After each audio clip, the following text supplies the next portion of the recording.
out. Generation, slow jams, conversation, late night stimulation, call in, love session,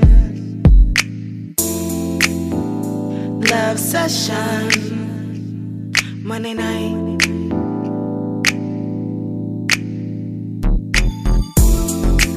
I don't know how I feel about that remix part. What, my little angel? Yeah. Yeah, no. Good evening, everybody in U Nation Radio Land. It's your girl, Akila Trinae, and you're tuned into Love Sessions. And it's another Monday night. We have an awesome show planned for you. Of course, shout out to Nice Look Nails, because, you know, I'm rocking the See the Brand. Come back to See the Brand. Okay. Love Sessions is intellectual stimulation from 10 p.m. to midnight. Our conversation is devoted to bridging the conversation gap between men and women as it means to combat the war on relationships, because they're trying to take us out. Got it memorized. Yes, they are. We cover the topics that are often overlooked, unmentioned, and outright taboo to shed light on our insecurities and our idiosyncrasies as a way to humanize the love experience. Our conversation is real. It's refreshing, and it's relevant. You're guaranteed to walk away from a show with greater insight of yourself and others around you. At the end of the day, we all echo the same sentiment. I need love. Class, Charles Handy, Sugarfoot is now in session. Oh. What happened? Explain. I was gonna say your full name, and then I decided. You thought about it? Yeah, I thought about it. I'm so proud of you. I'm just kicking it to you. Okay, so we're gonna kick it to Sugarfoot. Yes. Thank you. I think I figured it out. You just have like the exciting part, right? Maybe that's it. No, all of it's exciting. You get to introduce the sponsors. Okay, more exciting. Whatever. So I'm going to go ahead and jump into the sponsors, guys. So let's go ahead and thank our sponsors. Of course, starting with the lovely Aqua Hydrate. Keeps us refreshed, nice and refreshed. Stay hydrated. Dang. Nice. I like that, Charles. I feel it. We hear you. You loud and clear. You do? Yep. And then we're going to go ahead and definitely move it on over to our other sponsor, Revision Publishing. And you guys need to go ahead and get the book Beyond the Hurt by the lovely Akila Trinae. Yes, you do. That you guys can find on Amazon.com. So make sure you guys go check that out. You guys can't even say any of those words and she don't tell you. The book? Okay, so go get it. Thank you. And then we're going to move on to our last but not least lovely sponsor, Dear Uzuri. Uzuri spelled Uzuri. And that means beauty in Swahili language, which is a movement to encourage women to properly heal from internalized pain and practice healthy communication. You guys can find them on Instagram at Dear Uzuri, once again spelled Uzuri. And guys, don't forget the event that they have coming up on Sunday the 24th. So the event's going to be from 5:30 to 8:30. It's called Assume the Position. And if you want to know more about the event, you should follow Tangi on Facebook and Instagram. She got all types of conversations. I feel like the name is enough to just be like, pull up. Right. Assume the position. Just be there because and assume that there's going to be some positions. Period. There will be. So, guys, make sure you guys check that out. And then I'm going to go ahead. Positions you like. Oh, hopefully. I pray. But I'm going to go ahead and kick it to Mr. Charles Handy because I'm sure he's excited to do his part because he gets to go back to the regularly scheduled program. So, because your friend isn't here today and you're excited, I'm sure. So I'm going to go ahead and kick it to Mr. Best thing. I'm going to kick it to Mr. Dan. Oh, he's here guys. Now. Wait. So what I'm going to do is I'm going to introduce you guys to our social media. Woohoo! So yeah, if you're into social media, you can also follow us on our Instagram, which is the letter U Nation Radio. That's us on IG. You can also check us out on Facebook, which is the letter U Nation Radio, and Twitter is the letter U Nation _radio. And I'll just give my personal to a little stall a little bit while Detroit walks in. If you want to holler at take me, it back. I'll take it back. Oh, look, my boy Kenny said, shout out the Detroit Lions. Why would I ever want to do that? Right. Because do I shout out the Oakland Raiders? No, I'm joking. I do, actually. Wow. I was like, wow. No, yeah. So no, I mean the little Lions is doing their thing. I'm just stalling. Do you want me to keep going? Because Detroit is going. Detroit is set up. I don't know. Kick it. Oh, lob it. Kick it. I didn't know what you were doing. Oh, you. Anyways, y'all hear nothing? What do you say? Anyway, so Detroit is here because normally I wouldn't be able to kick it to him, and then I would have to say he wasn't here again. So anyway, you could go through your whole. All right, so per usual, as I like to say, Detroit isn't here, so I have to give the number to the call in number because he's not here, but he's actually here, so I couldn't do my thing. But anyway, so I'm kicking it over to Detroit, and he can give you the number to call in. Anyway, I'm Dontra Detroit, here to do what I do, which is be barely on time, if that. So, but it's been an amazing weekend. I hope like Eddie Kane from the Five Heartbeats. Remember when he came right on time? You too old for that, or too young for that movie? No. You heard of it? No, it was what it was. Anyway. Don't do Five Heartbeats. I was about to say great movie. Oh, okay. Yeah, it's a classic scene. It was about to get real. Right. Recant, renege, do what you. What am I recanting? I didn't say nothing bad. She cut me off. Beat me to the point. You know what I'm saying? All right. Anywho, if you want to call in, the number is 323-293-3375. Again, it is 323-293-3375. Shout out to everybody. I see you seeing what the vision is. He got the hat on. Got the. I'm still gonna shout out to the homie Darnell. Right. And the clothing line. I like free stuff. He has a website. I would give it to you. I will give it to you when I look at my phone and retrieve it because I don't know it by heart. Hitting my friends up. But anyway, I'm gonna start doing my T-shirts every Monday again. We are talking about 12 reasons why men are single, which would be intriguing because I know it's a lot intriguing. I know it's a lot of single men out there. So again, if you want to call in and find out why you're single, if you want to call in and find out why you're single, then you can call in at 323-293-3375. Again, if you listen, you can watch us on Moore's Media Live. And yeah, so how was everybody's weekend? Well, there's a lot. Who wants to go first? We need to go over. The first of which, I'll let you, Charles, do the honors since you're wearing the hat. Oh, I mean, come on. The W. You already know. I mean, the thing about it is I'm just going through the motions. There's so much things going on in the NFL. I'm loving the Raiders winning. I'm loving just the whole Bay Area. When we win, it's just a blessing, and it's just a positive energy in the city and the whole Bay Area.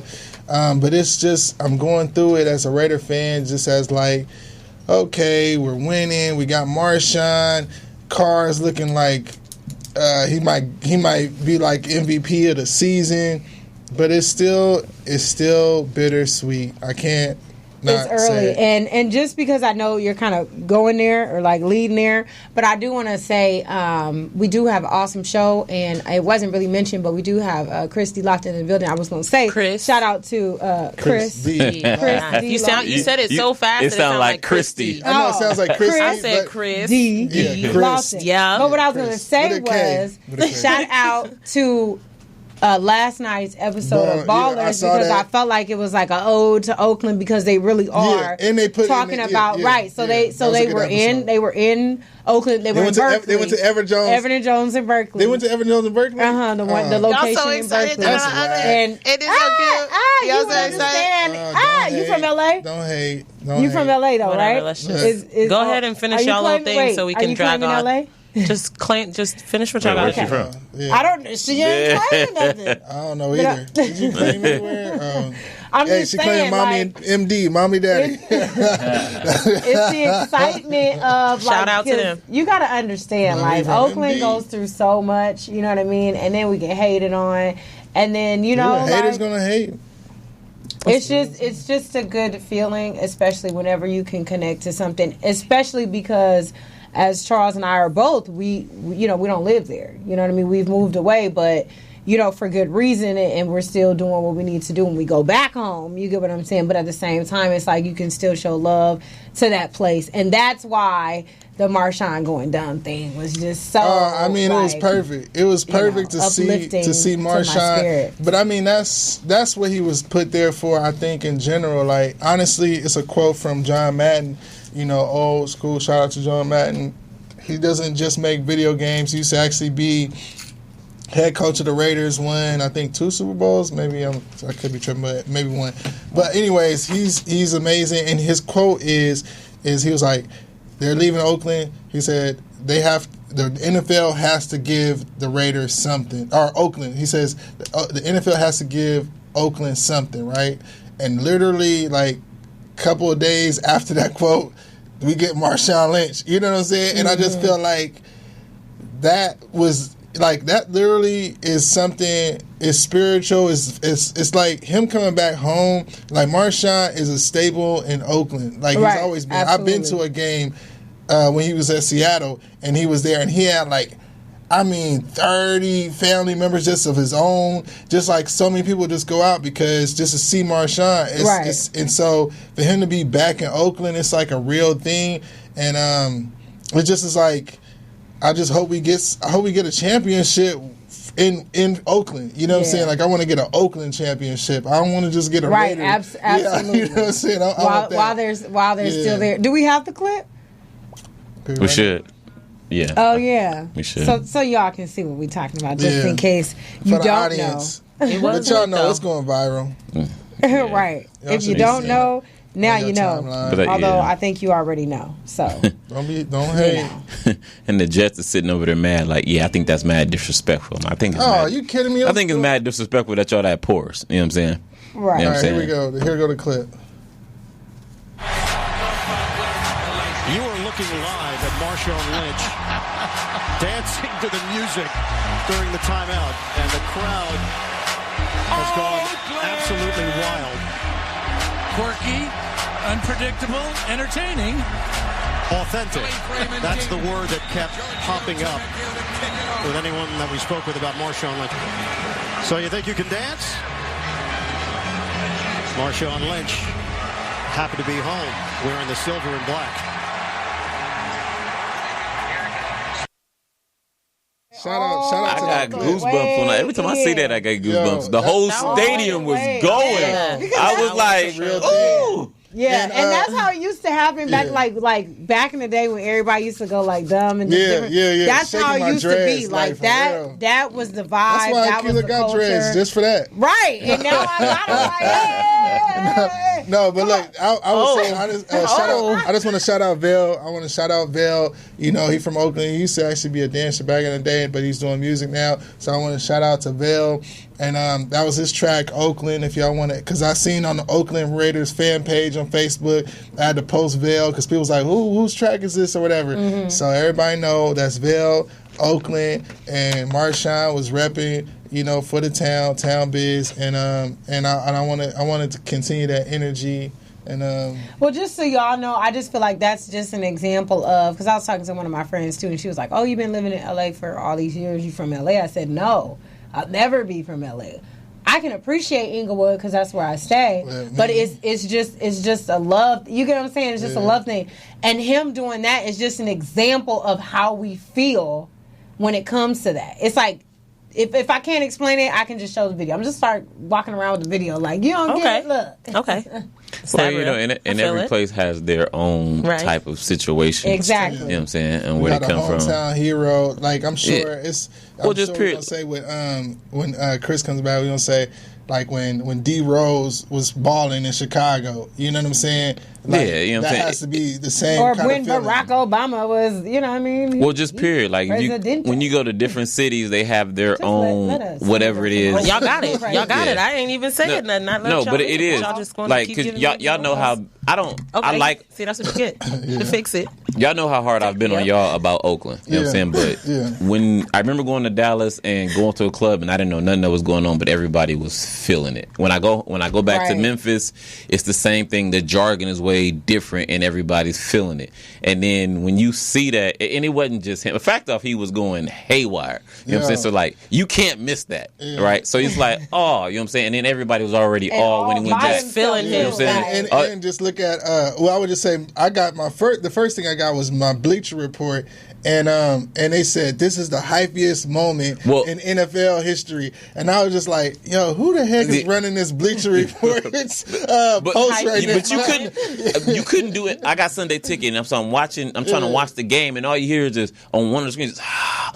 I'm like, what the hell? And I look down in the corner, and the whole camera's on Marshawn, and then they pan to the stadium, and I'm like, felt it. You know what? I didn't even see the stadium, but I could hear, I could feel the stadium. I could hear the energy. You know what I'm saying? You know, he went to Cal, and he shouted out Oak Tech. You know what I'm saying? Where'd he go? He went to Mac, right? No, he went to Oak Tech. He was Oak Tech. That's why I said the Silver Bowl. I thought we won. No, shout out to Skyline. He was 03. Yeah, he was 03. Man, the Silver Bowl at the Coliseum. Okay, it was Skyline Tech. And you said we gotta look that up then. I already looked it up yesterday. Oh, we didn't win? No. That's why I thought we won. I was like, I low-key felt some type of way. Well, I guess because I think we lost Coach Beam at that time. No, he was still the coach in 03. Yes, he was. Yeah, but he was. Well, they lost a couple of our... now, who was there? Was that because you went to school with Summers, right? Remember Summers? Yeah, Frank, Yeah, Frank Summers. So he went to he ended up going to Pittsburgh. He went to Vegas, but then he was a fullback for the Steelers, and he ended up winning the Super Bowl, so shout out to him. Skyline alumni. I think y'all should have won that Silver Bowl, but that's we knew. Don't we like have other topics? That was a hell of a dope we do. Don't we have other topics? That was a dope. Sounds like a hater. I was just asking. I mean, it's like a couple on here, and you guys are like, well, yeah, I did. Y'all could go on forever about that. No, we could probably the whole show, but we won't, and we don't even necessarily have to. I just for sure. Okay, I got caught up over the weekend. About the Kanika Jenkins thing. Please. I have to just address it quickly because first I had no clue what everybody was talking about. I was seeing the hashtags. I was like, what's going on? Then I watched the video and I was like, I don't think that's what's really happening. And then it was some girl who was online and she, called herself the person I'm going to be telling you the story and breaking it down and letting everybody know every step of the way what the truth is. Like everybody was like, super detective, I'm going to solve the mystery. And then I was thinking certain ways at one point, like, okay, well, maybe it was the friends. Well, maybe something happened. Like, where was she? Then I heard there was the press conference with the man who was talking about he watched the surveillance tape in the hotel and that she was down in the basement by herself, but she looked like she was trying in the lobby get out of somewhere because they had the unsecured area, which she got into, which had the freezer thing in there, and that she somehow let herself in there, that nobody put her in there. Then it was talking about the man who owned the place, sell so body much parts. Okay, so then, all right, so instead of saying what's all the info, like, what do you have at this point? Do you have any kind of I was trying to figure out where this is going. No, I don't necessarily know. I want to know what the toxicology they really don't know says, yet. Yeah, to be honest, they still haven't even mentioned anything like that. But they still really don't know exactly like what has happened. There's been like 3 or 4 different stories, but they're talking about recorded conversations and I just feel like people should probably just wait until the information is released. Before, well, I know.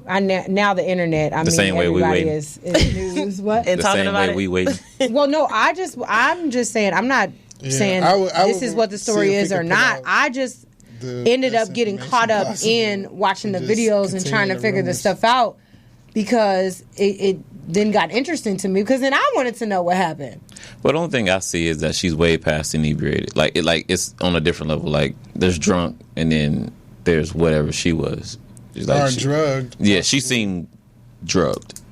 Like from the video. If that's in fact her, I mean, her stumbleness, her aloofness, her lack of awareness, like walking in the walls, like. Well, I personally stayed away from the video or from the whole thing because it was just like morbid, it's too dark, and it's not factual. It's just all this stuff. Yeah, it's so speculative. Right. Where I'm just like, obviously the facts that we do know is a young black girl, a teenager, right? A 19-year-old black woman was found in the freezer of a hotel after some hanging out with friends or whatever. Some hotel party. So it's just like, that's the facts that we know, and that's already morbid enough in itself. But if we don't have any more information, I'm not just going to surf the internet, because they just going to keep telling us. I'm like, every time I look at a post, some different version of the story. Development, a new, I know what it is. And I think that was the part that I was just kind of like going back and forth on. But ultimately, my thing is this. For any type of woman, young girl, whatever, if you're out with other people, if you're out with friends, like, you literally have to be vigilant at all times, because you're vulnerable. I mean, if you're with friends got to have each other's back. I mean, somebody got to be the sober one, or at least the most close to sober person in the situation. But she was alone. She just should have never been out of their sight. But what I'm saying is, you shouldn't be left alone. For women to go to a party, to go travel, to go anywhere, somebody should be the buddy system. You get taught that, what, in elementary school? Like, I mean, I need to know where you're going. Well, we just need to know more so we could know what, I'm just saying, as a public service announcement for people, just in safety purposes, that when you're going out, to really watch each other, because you can get caught up. Oh, you're having a conversation over here. Oh, where did such and such go? Like, you got to be able to watch each other, because things happen like that. And, you don't know what could happen. So it's just a matter of knowing where you're going and then making smart choices. Because I just know, personally, I've gone to, like, events or parties or travel and didn't always make the best decisions, and could have put myself in a situation where anything could have happened. Been kidnapped, killed, drugged, all that stuff. If you make all the right decisions. So what I'm saying is, it can also be like a learning experience. And just for me, because I work with high school girls, and so I know a lot of times they're not paying attention. They're just going and they just doing, and they just, turn up, whatever. But, like, you have to be very, very watchful. You have to be careful, because parents aren't going to be there every step of the way with you. Yeah. So you just want to make sure that you're protecting yourself and others around you. And young men, making sure that they looking out for, the women that are around them too. Because with all those people that was in that whatever video that I saw, somebody should know something. Well, speaking of videos that came out, there was another video that's also disturbing, but in a different way, and that is Kevin Hart. Kevin Hart currently has a video of being extorted, I believe, from some person that the FBI is investigating for millions of dollars. Or there was an extortion attempt, should I say, to extort him over a video of him. Possibly him, allegedly him, but he admitted to it. But of him, I don't know. Wait a minute. Possibly him, allegedly him, but he admitted to all of that or something. No, we're not going to do that. It wasn't me. Right? I'm just saying. Let the lie fly. Huh? Okay, so what you got to say? Just like Shaggy says, right? That was Michael Jackson's favorite song, just so you know, too. Thank you for those fun facts. What you got to say about it? What do you mean what I had to say? Of course, I love Kevin Hart. I love Kevin Hart. So it wasn't him. But when right? people do stuff like this, I have to feel some type of way. Why? Because he's human? I get it. He's human. I get it. But we're what? No. He human in the public light. No. We're not going to do this. He made choices. He made a choice. We all make choices. He made a conscious decision. We all make conscious decisions. So what Possibly are you doing? Under the influence. What are you doing? Are you condoning it? That's that man's life. I ain't got nothing to do with me.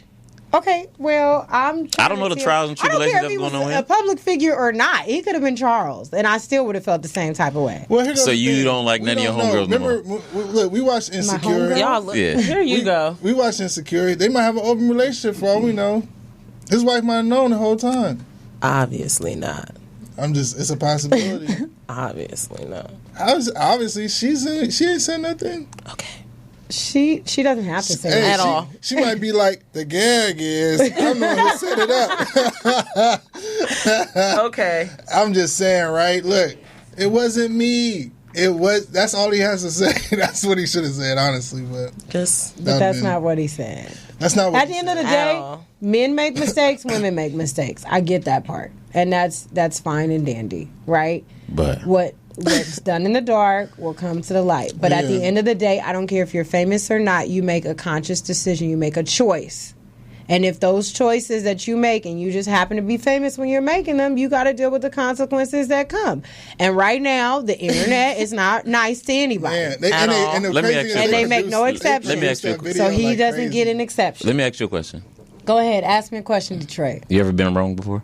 Have I ever been wronged? Have you ever been wrong? I thought you said you ever been in Rome. What's wrong? I don't know what he said. You ever been in Rome? You know, and when in Rome, do as the Romans do. Yes, I have.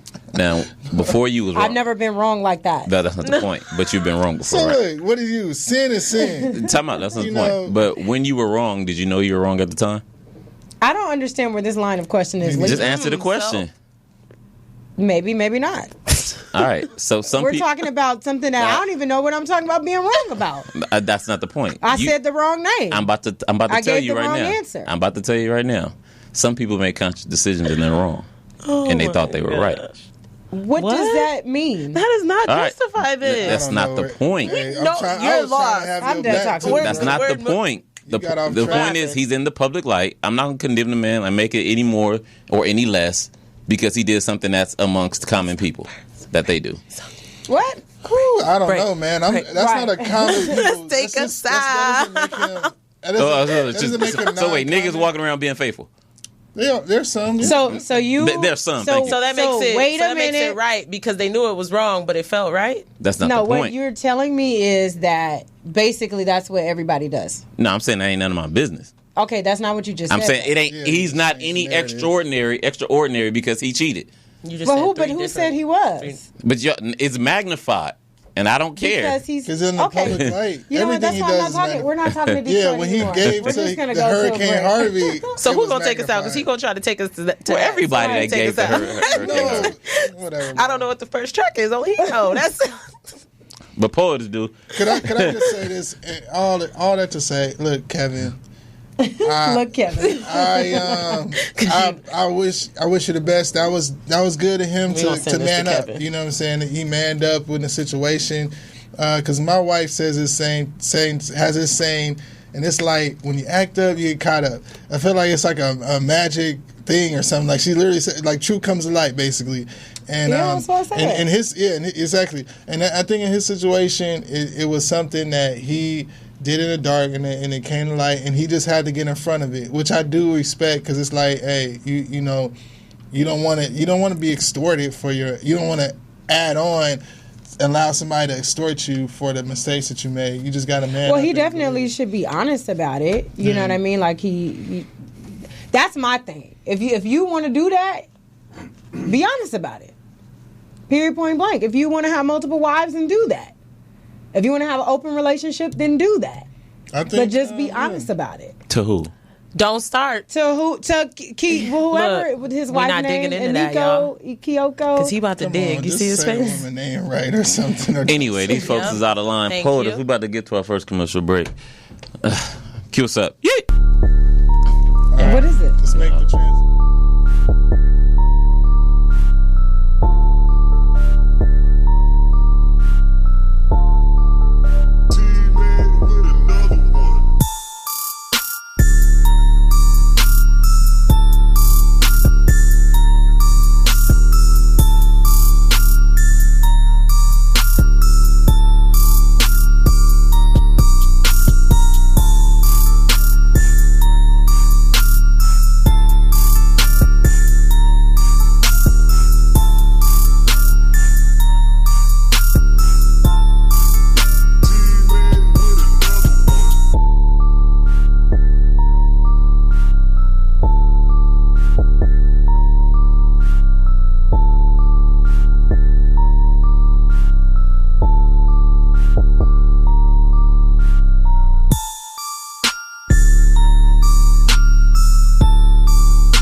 Yes. And we are back. You're tuning into Love Sessions again. It's your girl, Akila Trinae.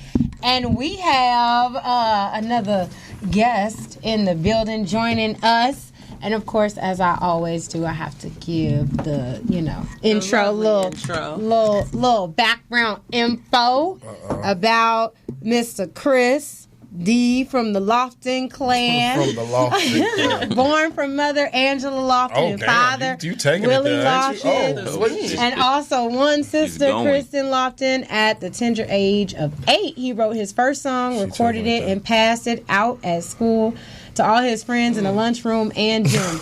With his talent quickly taking the notice of others, Lofton was offered the opportunity to play a role in the movie Hardball in 2001 starring Keanu Reeves, which I must say is really one of my favorite movies. And most people will not believe me, but honestly, but we'll get to that in a second.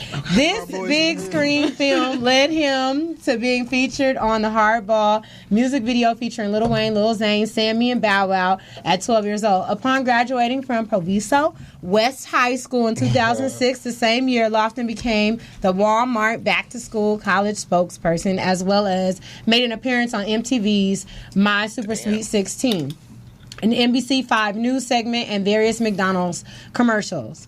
As busy as Lofton was, his passion and talent only drove him to do more, leading him to the 2008 movie The Promotion, starring John C. Reilly and Sean William Scott and the more recent 2008 Tyler Perry hit movie Meet the Browns as the role of Calvin. Aside from his first love of acting, he also has a love for music, which was present way before movie roles were being thrown his way. Triple threat is not the word for Lofton. He raps, he sings, he writes songs, articles, and even movie scripts. He also contributes his photographic memory as to much of his success. Lofton has always been a star, even off the screens, and specifically in school, where he served as a star athlete at basketball and in football. Upon high school graduation, he was offered a baseball scholarship to Grambling State University, but turned it down to pursue his dream entertainment career. So without any further ado, Love Sessions, U Nation Radio family, Morris Media Live, help us welcome to our show, Kris Lofton. Okay, she read the whole body. I didn't expect. I was like, okay, she gonna read a couple sentences, maybe even a paragraph. She took it there. Her in the beginning. I was enjoying it actually. That is what she do. That's what's up. No, I appreciate when that. When she not here, we struggle. We be like, we don't even say the intro. We be like, y'all know who we are. I appreciate that though. Like the homie pulled up on us. Right. You know who it is. You'd have just been Kris without her. Right. I feel it. How y'all doing, man? I appreciate y'all. No, we good. How you? Man, I'm recovering, bro. It's been a hell of a week. You were busy. It's been a hell, man. Emmy week. This is my first Emmy week, so I was going hard. It was dope, man. It was dope. It was kind of like what I expected, but not exactly what I expected. It was a little bit more chill than what I expected. Maybe because I'm not like so deep in it yet. Mm-hmm. You know what I'm saying? I expected some people to kind of. I'm from Chicago, so this LA is kind of. It's already a little weird to me. You know what I'm saying? So I kind of expected a lot more weirdness. I expected a lot more weirdness. There was only a little bit of weirdness. It wasn't like. What's the weirdness though? What's weird? I can't even really specify the weirdness. I don't know. I didn't expect it to be crazy because I knew it wasn't like it was at no house. You know what I'm saying? So that I would have probably not attended, but. The fact that it was I just expected, people to be a little bit weirder than what they were, but there was still some weirdos. Don't get it twisted. It's Hollywood, but for the most part, people was cool, and it was a dope, surreal moment for me. Because it was just everything just happened in a short period of time. HBO had the most nominations, right, or it's tied for the most or something like that. So so it was lit. So the HBO, you in the HBO family, you in a exactly. So that was the after party I went to last night, the HBO after party. And everybody was there. It was crazy. So what was probably your most? I wasn't there. Okay. Yeah. Right, you always somewhere. Charles. I just knew Charles went. That's the first thing I said. Yeah, I'm not in the Emmy realm just yet. Nah, man, bro. I'm not either, bro. I don't know how they let my black ass in. Hey, but that's what I'm thinking the whole time. I'm just looking around. I'm like, you know what? As I'm drinking this free shit, I say, how did y'all let this nigga in? You know, that's the good part. I think like when I go places, it's good to always keep that. I would say, like for me, I technically, even though if I'm somewhere lit, I'd be like, damn, I feel like I snuck in, basically. So and just keep that in the back of your mind, where it always keeps you a little bit humble too. Yeah, like, for a fact. Eventually, you start feeling like. You start having to feel like I'm supposed to be here. Yeah. You know what I'm saying? You'll have that, but then you also in the back of your mind be like, but technically I ain't supposed to be here. So let me go. Let me go ahead and talk to Leonardo DiCaprio right quick. The chance, you know what I'm saying? And that's definitely how it was. Like I feel like I belong there. I felt that before like I'd ever even been invited to that. Like I felt that still living on the west side of Chicago, but it was just more so for me like because of like I think it was the time because I only been out here 2 years. You know what I'm saying? Like. And really, I take away the whole first year because I didn't book shit. Like, I was just out here going on auditions. No. On hold. Check availability. Testing. Director sessions. But no. At the end of the day, it was still no. Nope. They went with the safer looking dude. All right. You know what I'm saying? Because I got that edgier. Right. I got that edgy look. You see what I'm saying? So it's a lot of roles I lose to the dude with the less edgier look, you know what I'm saying? The safer. Right. You know what I'm saying? Yeah, man, you know, it's the story of my career, but it's like, so when I came out here, that's what made me feel that, like, yo, this is crazy because, like, literally everything that's happening right now, I say from October last year up until right now, and it's not even October yet, so that's less than a year. That's when all of this happened. Mm-hmm. Like, I still remember, like, getting into some, like, just getting fired from my little regular job, like, oh shit, rent is due in a week. Yeah. This was October like 17th last year. Right. Yeah. Like, rent is due in a week. I just got fired, but I don't care because I'm finna go to Atlanta and film The Quad. Forget it. Fire me. Okay, cool. Yeah. Did that. Got, you know, and like from October to now, like, bro, I was just at the Emmy party last night, at HBO party. Didn't even have a, you know what I'm saying? So that's what gave me that. I'm just like, damn. And then, like I said, I moved out here 2 years ago, literally. Yeah. I bought a one-way ticket to L.A. from Chicago, and I had $185 in my pocket, and my friend said you could sleep on my couch. And I get here, and the nigga already had somebody on the couch, so damn it, I had to sleep on the couch. I'm like, he didn't tell me that. He didn't tell me that. He gave you the... He told me that. He's like, yo, you can sleep on the couch, you good. Yo, I'm like, bro, I'm only... Because at first I wasn't coming to move. I was just coming on some like, yo, it's finna be pilot season. I'm better than these dudes, man. I'm better than them. I'm finna come out there pilot season thinking it's sweet. And then I got here and I'm like, nah, I kind of don't want to leave, bro. I need a little bit more time. But I'm better than them, though. But it's going to take longer than 2-3 months. I am better. So what about, like, when you coming up as a child actor, right, is basically, right, or you booked a movie at such a young age. Right.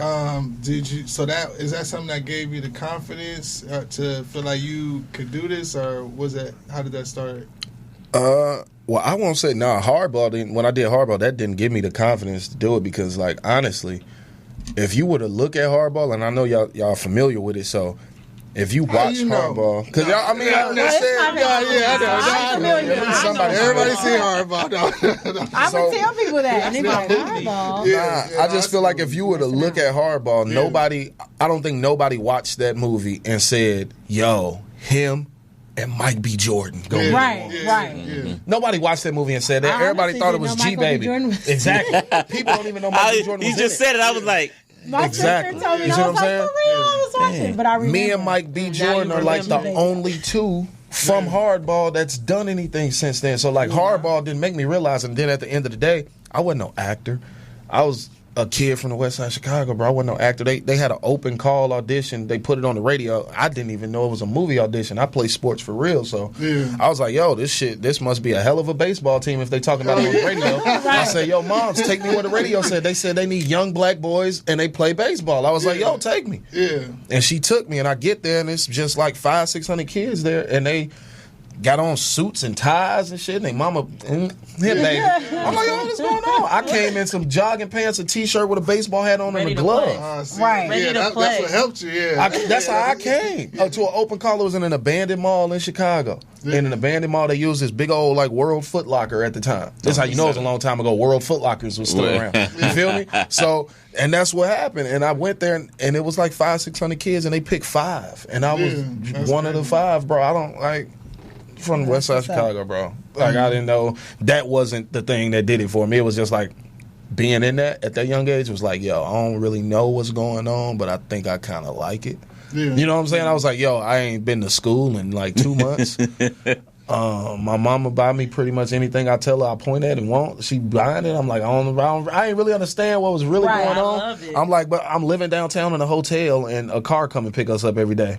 So it was like a good. All right, I remember this was when Dreamcast came out. Y'all remember this? NBA 2, bro. That's when 2K got real. When 2K had Iverson on the cover and the 2K got real. Used to go like this with the left triggers. You remember?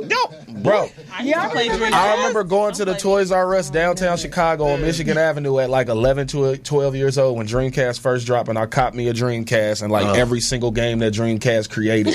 Me and like all the cast members, all the kids, we all told our mamas, yo, we going to Toys R Us and we all finna buy Dreamcast. You give me a Dreamcast now, I might not get off of it with 2K. I'm telling you. I was like, yo, it was lit, bro.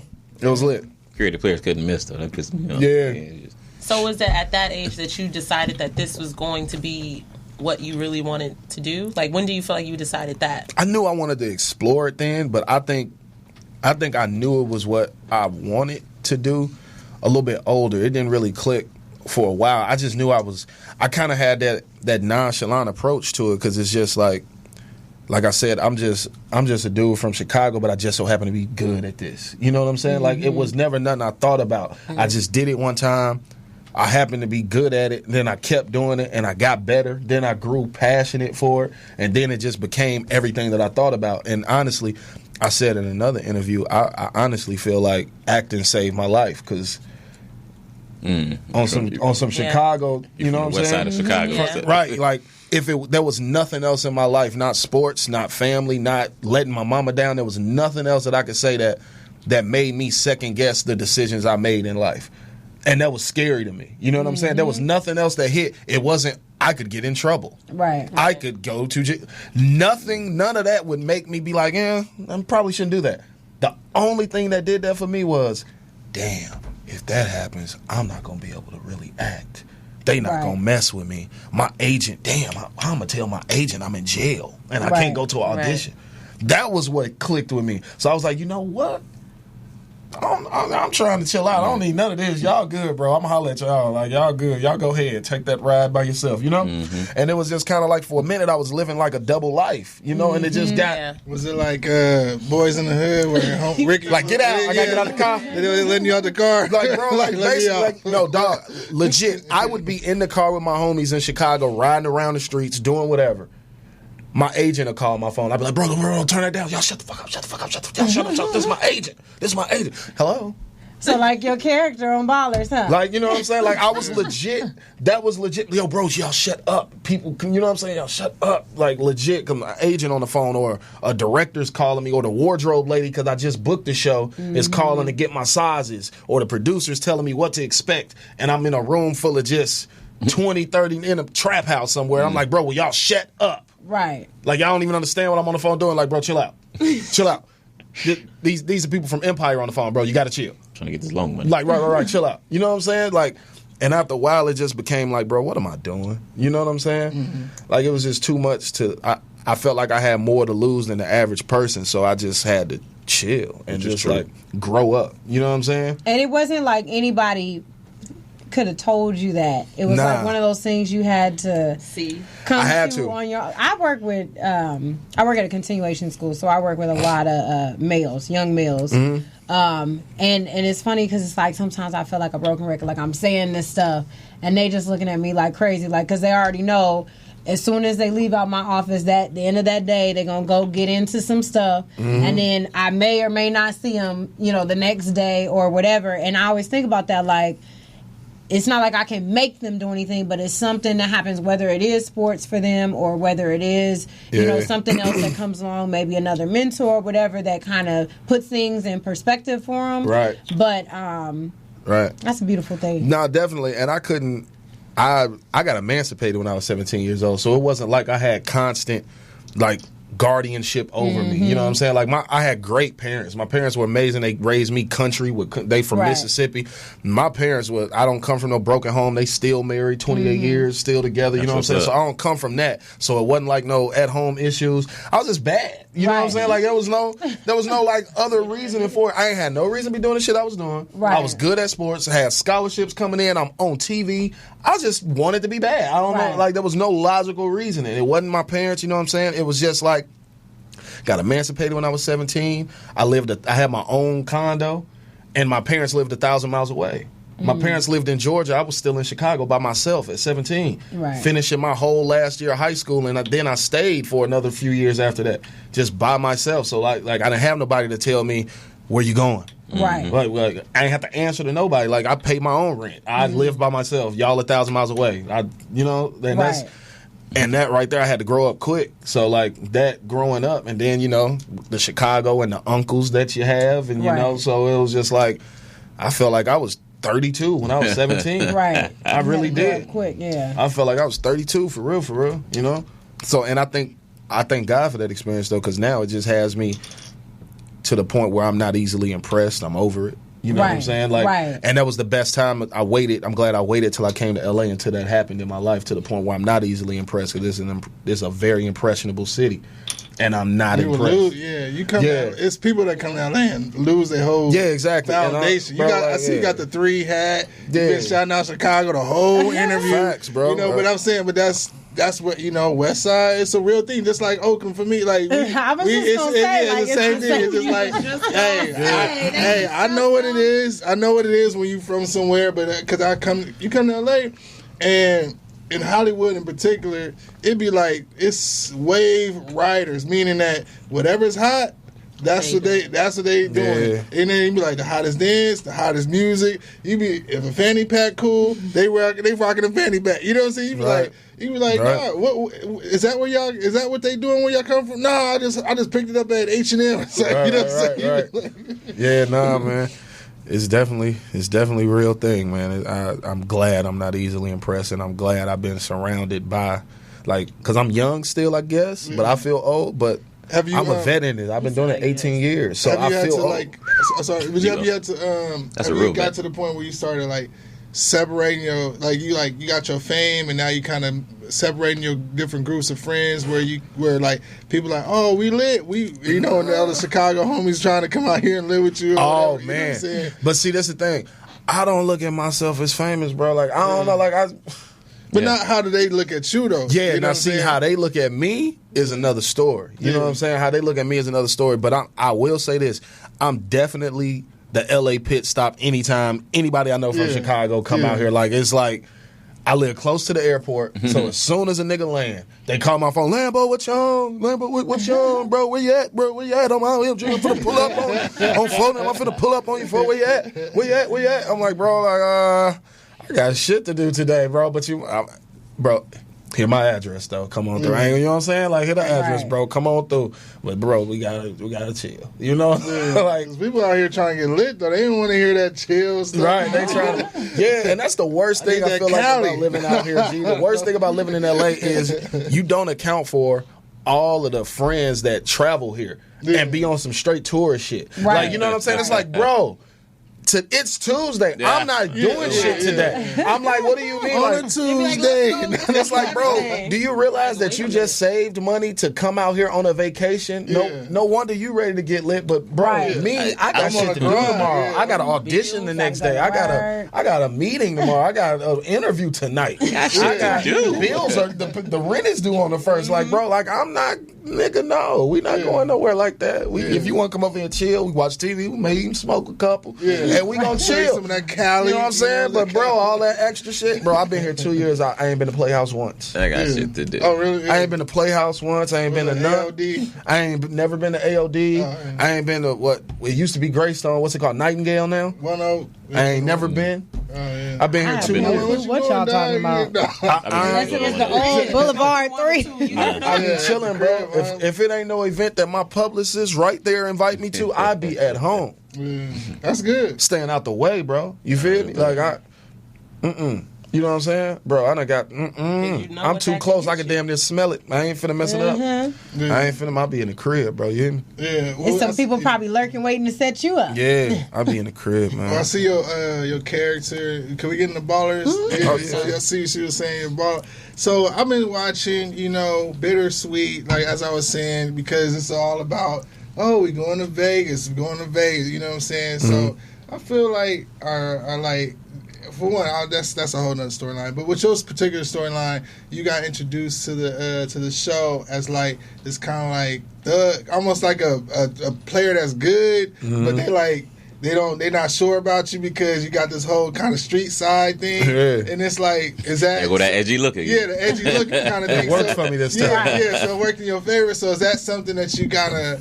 Are you concerned, like, dang, I don't want to be this thug dude, or I want to be more versatile in the roles, or is that something you think about? I mean, I think about it, but I always said that I feel like most people who trip about stuff like that are self-conscious because they don't feel they can really act, and they fear the moment somebody asks them to step outside of that element.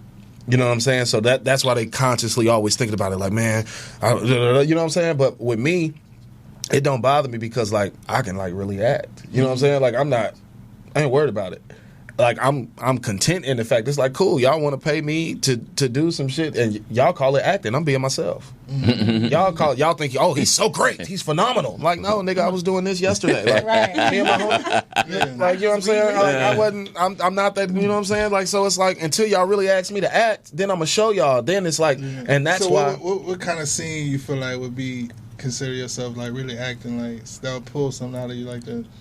I mean, I've had some moments where I've had to act, you know what I'm saying? But like for the most part, it's just been pretty much second nature for me. But like a scene, like I'm more of a serious dude. That's why I don't really like doing too much comedic stuff. Like I don't want to be known as the funny guy. Like I want to be sometimes funny.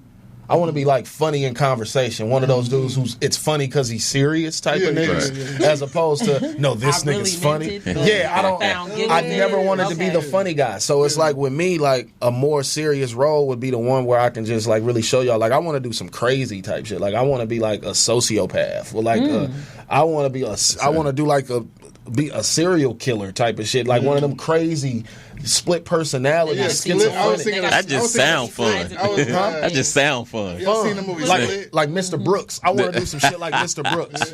You feel me? Well, since you write, are you considering like writing some of these roles and characters that you're interested in? I definitely am. Like right now, the things I've been writing are more of the stuff that I feel like will put the attention on me first, as opposed to that right away. I just been trying to use like the platform I'm on to try to position myself to catapult off of the next thing, and I don't feel like they trust me enough yet to come to like start writing that movie first. I kind of got to give them what they want to see me do first, but do it better than they would have to give them the attention. Like, who helped you with this? That was you. You wrote that. You had your own cinematographers. You know what I'm saying? Like you know what I'm saying? So it's like, I got to do that first just to show them, like, look, I know how to do it too. And that's the thing. Like, I've been in this so long that all of this shit is second nature to me. That's why I feel like it's going to be scary when they finally give me an opportunity. Like, I've been submerged in this for 18 years, bro. I know how to do this shit. Right. You know what I'm saying? I just really need somebody to give me that opportunity and that platform, and this is what HBO is doing, and I hope they continue to do it to the point where I can get a good enough loan, which is my payment from acting. I have to use the acting to get to the other stuff. Like, I write. I know how to direct. I know how to do this. I know what everybody's job is on set. I know how to do all this shit to the point where I can teach my friends to do it if I wanted to. So I can keep everything in-house. The more you can do, the longer you're around. You see what I'm saying? I LLC my production company now. I don't need too many of y'all no more. I just need my homies. I'm going to teach them how to do it. Bro, look, and that's the best position to be in. You know what I'm saying? That's what I'm on, bro. I want a conglomerate. I want to have my umbrella and just do everything under it, because I know so many people, and the minute I can just like start to like utilize that and make money off of the network that I have, it'll be dope. But I gotta have a platform first, and I'm just trying to put myself in position, bro, every day. Well, I mean, this is the time to do it with all the independence that's going around with web series and everything else. Have you ever? Well, I'm pretty sure you've gotten submerged in something that's probably my martini affected you. But I'll take it here. How much of acting has changed your perspective on life, just from going to role and having to submerge yourself in different views? Because, like, how much has that affected you in real life? Yeah, just in what you know. I feel like the reason a lot of actors are so smart is because they have to learn so much stuff. There's a lot of actors who are just like very smart. So I feel like acting educated me because I didn't go to college. Like, right. See, I turned down being in this world educated me in life, but it also kind of in time it made me like really, really appreciate the quietness. You know what I'm saying? If that makes sense. I do. Like the quietness, those moments where I used to be like kind of antsy and jittery when it was too quiet, or like when nobody was around and I had no one, not a friend, not a nobody around, cousin or nobody, just me in a house by myself. Those type of moments used to be like, man, damn, man, what we need? I need to find something to do on the phone, on the internet. Like, man, what I need some. Like now, when that happens, it's like, shit, thank you, thank God. You can like everybody shut up. Like everybody just stop talking to me. You know what I'm saying? Like it made me appreciate that, and I feel like it really educated me and made me a lot more smarter than I think people give actors credit for. Like, well, when you talk to most of them, they're usually very, very articulate, and they have a lot of perspective, and it's hard to wonder, like, how much of now they are of themselves that, from the original part, from where they started from. Like, how much of who they are today is still them. It's still them. Yeah, no, definitely. Because sometimes it gets jaded. Sometimes you can become tainted by this shit. You know what I'm saying? If you let it. But I feel like you got to come into this game with some absolutes, Mm-hmm. And my mama always told me, like, for what shall it profit a man to gain the entire world and lose his own soul? And that's tatted on me, right? You know what I'm saying? So that's like, that shit means something to me, So got to. I try to stay. I'm not like the most spiritual person, so I ain't trying to come off like that because, but at the same time, you got to have somewhat of a relationship with them to, like, really prosper through this craziness, because you can allow yourself to succumb to being jaded and changing yourself based off of the people that you're portraying. And that's when you like taking the shit a little too far. You know what I'm saying? Mm-hmm. It's like, because at the end of the day, my family and friends ain't gonna let me stray too far away. Like, you know what I'm saying? My family from Mississippi. I'm about to go to Mississippi in 2 weeks and be in the country. Right. And then we finna be out there on the grass, deep frying some catfish in a damn pot outside with the gas and the butane. It's gonna be probably some goats walking the road, cows across the street. My family ain't gonna allow me to do that. So you know what I'm saying? My family and my friends, and then I won't either.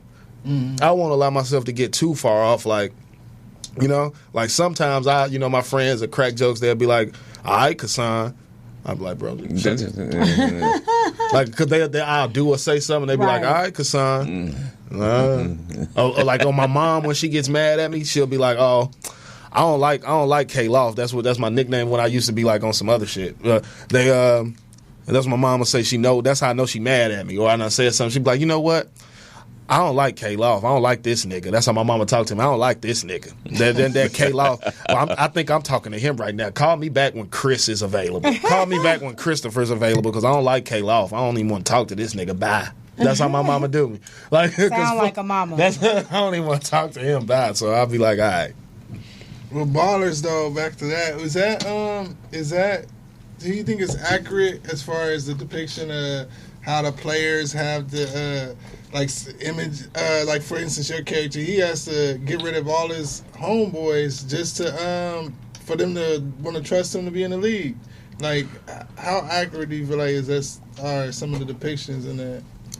I think it's very much so accurate. Like, you know what I'm saying? Like, with great power comes great responsibility, and it ain't like you turning your back on people, but it's just like low key, like verbatim what my agent Jason said to me. Sometimes when this much money at stake, it makes sense to edit your social circle. Yeah. And that's just like once again, Mama always said, everybody can't come with you. Yeah. And that's just true. Like, and I had to learn that the hard way. And it ain't no, bro, you ain't my nigga. It ain't that I don't love you. It ain't that I don't rock with you. It ain't that I don't support you. It ain't that whatever. It ain't none of that. It's just, bro, like, I can't help nobody until I can help myself. How can I even do anything for you if I allow you to come in here and fuck up the only opportunity that I had to save us? Right. Like I'm the you know what I'm saying? But see, that's the thing with I feel like in our community with black people, we don't realize that black people hate to take the back seat because we've been taught from birth to shine independently on our own. So we hate to take the back seat. Like it ain't that many black people who knows that they're talented and knows that they're gifted, who can really just swallow the pill and be like, you the one that's going to make it okay for me to blow up and sit back and chill and be okay with that. Long enough to blow up. You know what I'm saying? Like, it ain't that many. Or help you in the supporting role to be there. Look at the rap groups in general. Like, when you see that, that's the one thing. Most rap groups will be like, oh, this the one. Like, type of group. Groups, period. I just think about the time, like, or Nelly or Eminem, and you be like, oh, what to do with the mask coming out? It's like, you never see his album. You know what I'm saying? Like, no, they don't. It's so hard in the black community for that for some reason, man. And I always got out of that mode. Like, I always felt like, if you surround I believe in the 6 degrees of separation, and you're the equivalent, you're the average of the 5 closest people to you. Mm-hmm. You're literally the average of them. So if you got 5 nothing ass niggas around you, you're a nothing ass nigga too. Look at your friends. You see what I'm saying? But if it's like, okay, I got 5 dudes, I know 5 people who are doing they shit. So eventually, if it's not here right now, it's gonna happen because that's just the law of attraction. They could end up lifting you up, and they can end up lifting you up, and that's how I live. It's like, bro, like, no, like I learned, I'm living, breathing testament that favor will get you a lot further in life than money will ever will. You feel me? Because ever, bro. Money don't mean money is just a tool that people who don't have no favor and don't know how to utilize their resources need, because otherwise they wouldn't be able to get shit. Boy, you better preach. That's all money is. That's it. It's just a tool. It's a means. It's just a bartering system. It's a tool to barter with somebody because I'm not good enough for you to do this for me without wanting something. So I have to give you money. You see what I'm saying? Yeah. But I don't need that shit. That's why I give, like, my sister can call me. I can have $13 left in my account. Brother, you got $10 you can cash at me?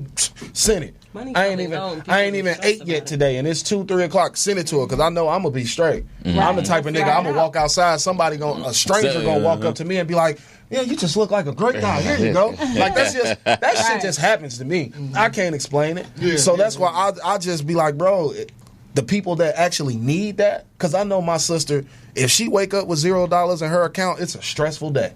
Right. I wake up with $0 in my account. It's another day. It's just another day. I just got to figure a couple things out, make some moves. We're going to be good, though. We're gonna eat regardless. We're going to smoke regardless. We're going to kick it regardless. It's cool. We're going to we're going to get it. We're going to figure it out. But some people don't work like that, and you can't fault them for that. But some people, that's pressure. And for those type of people who are around me, if I can relieve that pressure from you because I know I'm good, that shit ain't no pressure to me. Waking up with $0, that's Tuesday. You see what I'm saying? Like, I laugh at that. Any data ends in Y. Like, you feel me? Like, that ain't nothing. You know? Let me ask you this about being an athlete. I want to know about, just real quick, about being somebody take back. Just real quick, shout out to my son. He scored 4 goals this weekend. Hey. All right. Yeah, in soccer. 4 goals. Got the hat trick, but then it's +1. But I just want to say, that's like going for 50. Honestly, it was his first game. Actually, I was a coach. It was just like a crazy thing. So I was just excited. But I'm like, all right, man, maybe I could keep him going in the sports, and he might end up going to college or whatever. I'm just thinking all that stuff. But I'm like, so it was sports, as being somebody that you're into sports, was being like a collegiate athlete or a goal or a professional athlete? Was that what you were striving to? How could somebody that's got a child that has like athletic talent that could possibly hone it in and make it to that next level? Like, how could a parent say, hey, you might not want to do it, but you got to do it? Or I don't know. You know what I'm saying? I don't think that's the approach, but I don't know. But, hey, imagine. Dad, no. I always think about, like, what if you got I don't like baseball. Yes, you do. What if your son is like, what if you got Shaq in the living room and he's 17, the pre-Shaq, and he like, Dad, I don't want to play basketball. You nigga, like, you gonna play some basketball? I feel you. Like, if that's the case, I'd probably do that. You getting out there, boy? I would probably do that to my kids if I had, for a fact, because that's honestly how I feel. Like, if I had some kids, I know a little too much now. It's like y'all little motherfuckers are gonna do something. Yeah. It's you like y'all just Nick, what? Pick something. Like But I'm something. saying, and then on top of that, I'm saying now they're good at.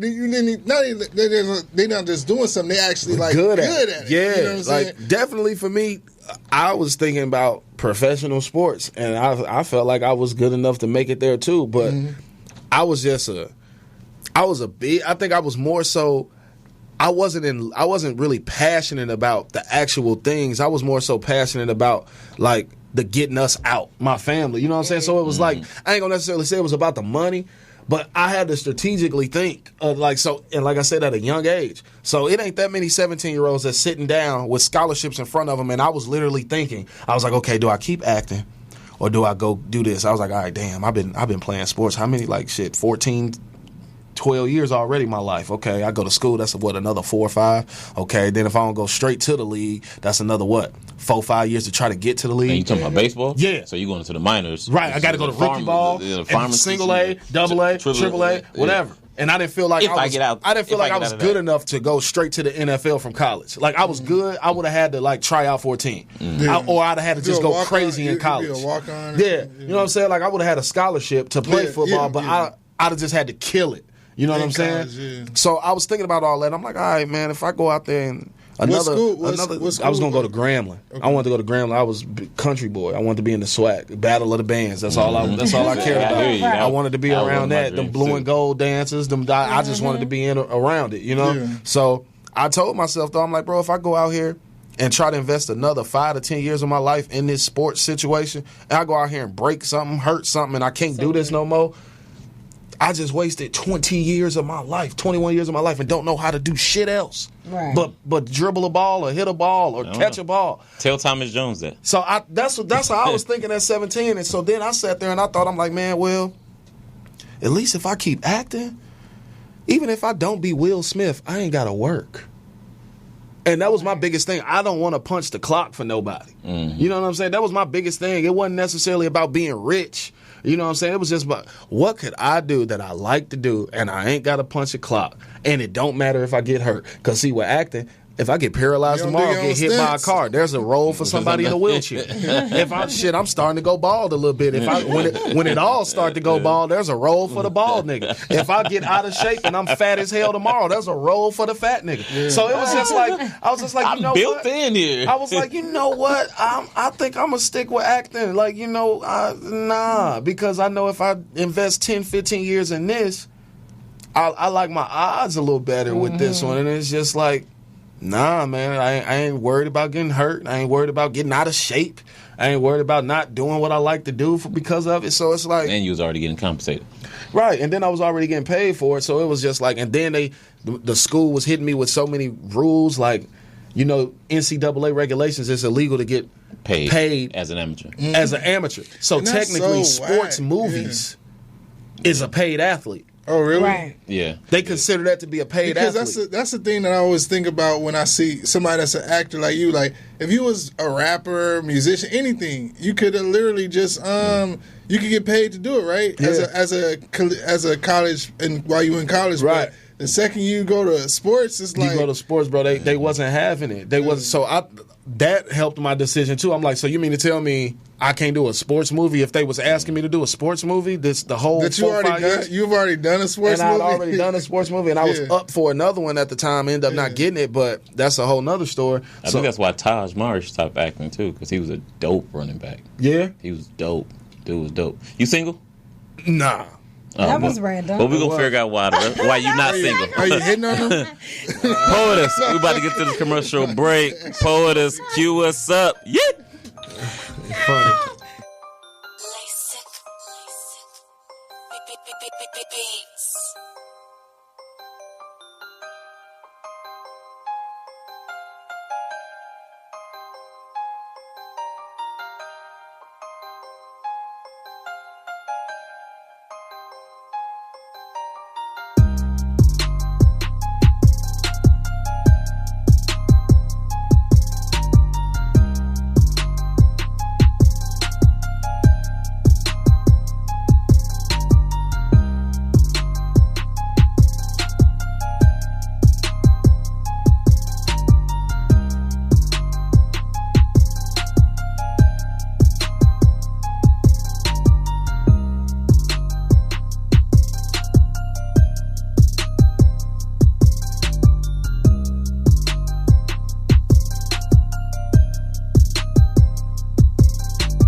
right. And so, yeah, everybody, we back. And, we here with Mr. Kris Lofton. And we're talking about a whole lot of stuff. But we want to get into some of our love sessions conversation here. And I know he said, are you single, but are you married? Oh, no. Okay, you're not married, so you're single. Not married, you're single. All right, so...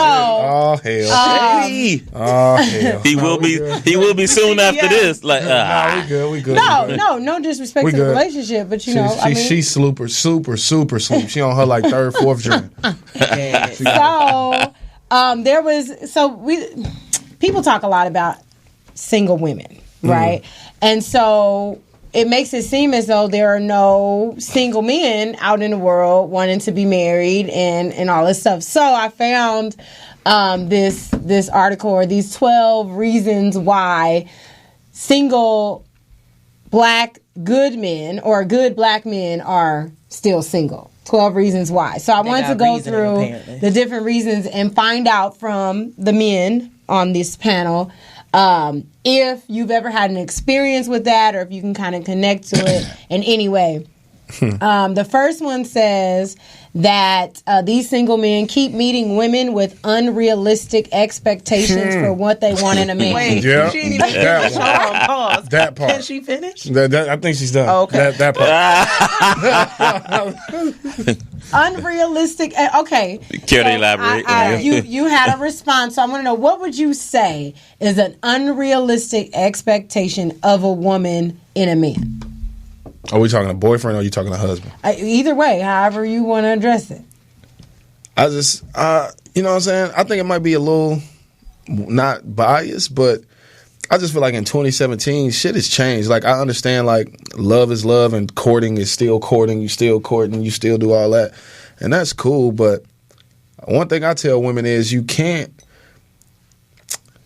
have a boyfriend. You can't take a boyfriend and try to make him your husband because he's just your boyfriend. Like, chill out. Like, I had to tell my girl, like, look, I'm a great boyfriend. I'd be a terrible husband right now, though. And I have to remind her, hey, babe, not your husband. I'm just your boyfriend here. Boyfriend checking in. That's it. Like, I'm just letting you know that this is a lighter load. You know what I'm saying? And, right. And what it is, it's still very much so serious. It's still very much so try to be something that you building. It should be faithful. You see what I'm saying? Mm-hmm. Like, what's an example of a time you would say, I'm just your boyfriend? I think an example of a time like that is when it's just like, when it gets to be just like so many just like questions and just like responsibilities within it. It's just like there's certain things that a girlfriend has the right to say, but I just feel like in 2017, people have put way more on what a relationship is and what it is supposed to be, because people are so used to shacking up that they done got confused thinking that your boyfriend is your husband. But baby girl, no, there's certain shit you can't ask me. You ain't my wife. It's certain shit I don't have to do for you. You ain't my wife. You know what I'm saying? Because if that's the case, because I feel like it's the reason so many young people don't get married. Because what is going to change? If we already walking around acting like we married, you expecting me to act like your husband, expecting me to do the shit like I was your husband. You want to live together like I'm your husband. You want to pay the bills together like we your husband. You want to fuck around and have a kid together like I'm your husband. So now what warrants me? What incentive do I have to actually go stand at the altar? For what? Every damn thing is the same. I definitely agree with that. I feel like there should be a difference between the boyfriend-girlfriend relationship and the marriage. And for that reason, I agree with you that a lot of people are like, what is the point? What's the difference? How do you feel like you make that difference? Where does the line stop, though? I just feel like... what's the... Okay, wait a minute. Right. Wait a minute. I'm just your boyfriend. Yeah, that's husband territory. Like, I can't really think of no good example right now. It's just got to happen because I say it a lot. So it's just like I need to let's get this credit card together. I don't know. You say, yeah. Okay. See, a moment where let's get a bank account together. No. Hell no. Right. You know what I'm saying? Especially because I know the way I know how you your value of $1 as opposed to mine. Right. I know your need for $1 as opposed to my need for $1. Like, my needs are a little bit stronger than your needs for that $1, so I don't need to be sharing shit with you because you can just go do something just so frivolous. Right. I just and now I look up and the nigga really was on sale. We needed a couch for $9,000. Like, it was on sale. That's the biggest. I feel like that's husband territory, and even then, that's still questionable depending on who your partner is. If you can trust her to that level, even then, that's still shaky and rocky. But it's just certain things that's just husband type talk. I feel like, and then like I say, it could be because I'm borderline country and I was raised country, so I still have a lot of like older viewpoints on relationships. You know what I'm saying? Like, and you come from a 2-parent household where your parents are still married, right? So you know kind of what the husband role is. Yeah. So is your parents' money like they've been together? Like, no, my dad got separate accounts. No, my dad, they have separate accounts, but my dad still to this day will get his check, give it to my mom. And she that's real old school. And she gives him back whatever she sees fit, type shit. What was that movie that Denzel was in recently? You're talking about Fences. Fences, yeah. That's what I remember. That's what they would do in the movie. In the movie Fences, it was like, and he's like, all I got is $2. After she paid everything, and she got her hair done and did this. Send me your check. That's how my mom and dad is. Send me your check. That's husband shit. Like, I feel like having all of the questioning from your significant other, like your woman, your girlfriend is entitled to ask you some questions because she is your girlfriend. Mm-hmm. But don't be stepping into wife territory thinking I owe you that shit though. Mm-hmm. Don't ever forget that this shit that I'm showing you, that I do love and respect you by answering these goddamn questions, because I don't. I'm not obliged. You know what I'm saying? Like I think, you know what I'm saying? And that's just pretty much what it is with me. It's like, you're not entitled. Like, girlfriends have this sense of entitlement like they're a wife, and they forget, like, nah, baby girl, I'm the nigga that's gonna tell you, you still just a girlfriend, boo. Love you. I love you. But guess what? Your last name ain't mine yet, so chill. And even then, I think with right, you know some of the best relationships, like, I've known some wives to just be like, I'll ask him later, or I'll figure it out. You know, like, I'm not going to go there. You know what I'm saying? That's petty. If I had to ask those questions, I wouldn't be married to him. You know what I'm saying? Type of ordeal. So not everybody even goes into certain questions, period. Mm-hmm. That may be iffy. You know what I'm saying? So, I get it. For real, bro. For real. Well, number 2 says they keep meeting women who put them in the wrong category by writing them off too quickly as not being their type. Say that again. So, I said, basically, the men who are single keep meeting women who put them in the wrong category by writing them off too quickly as not being their type.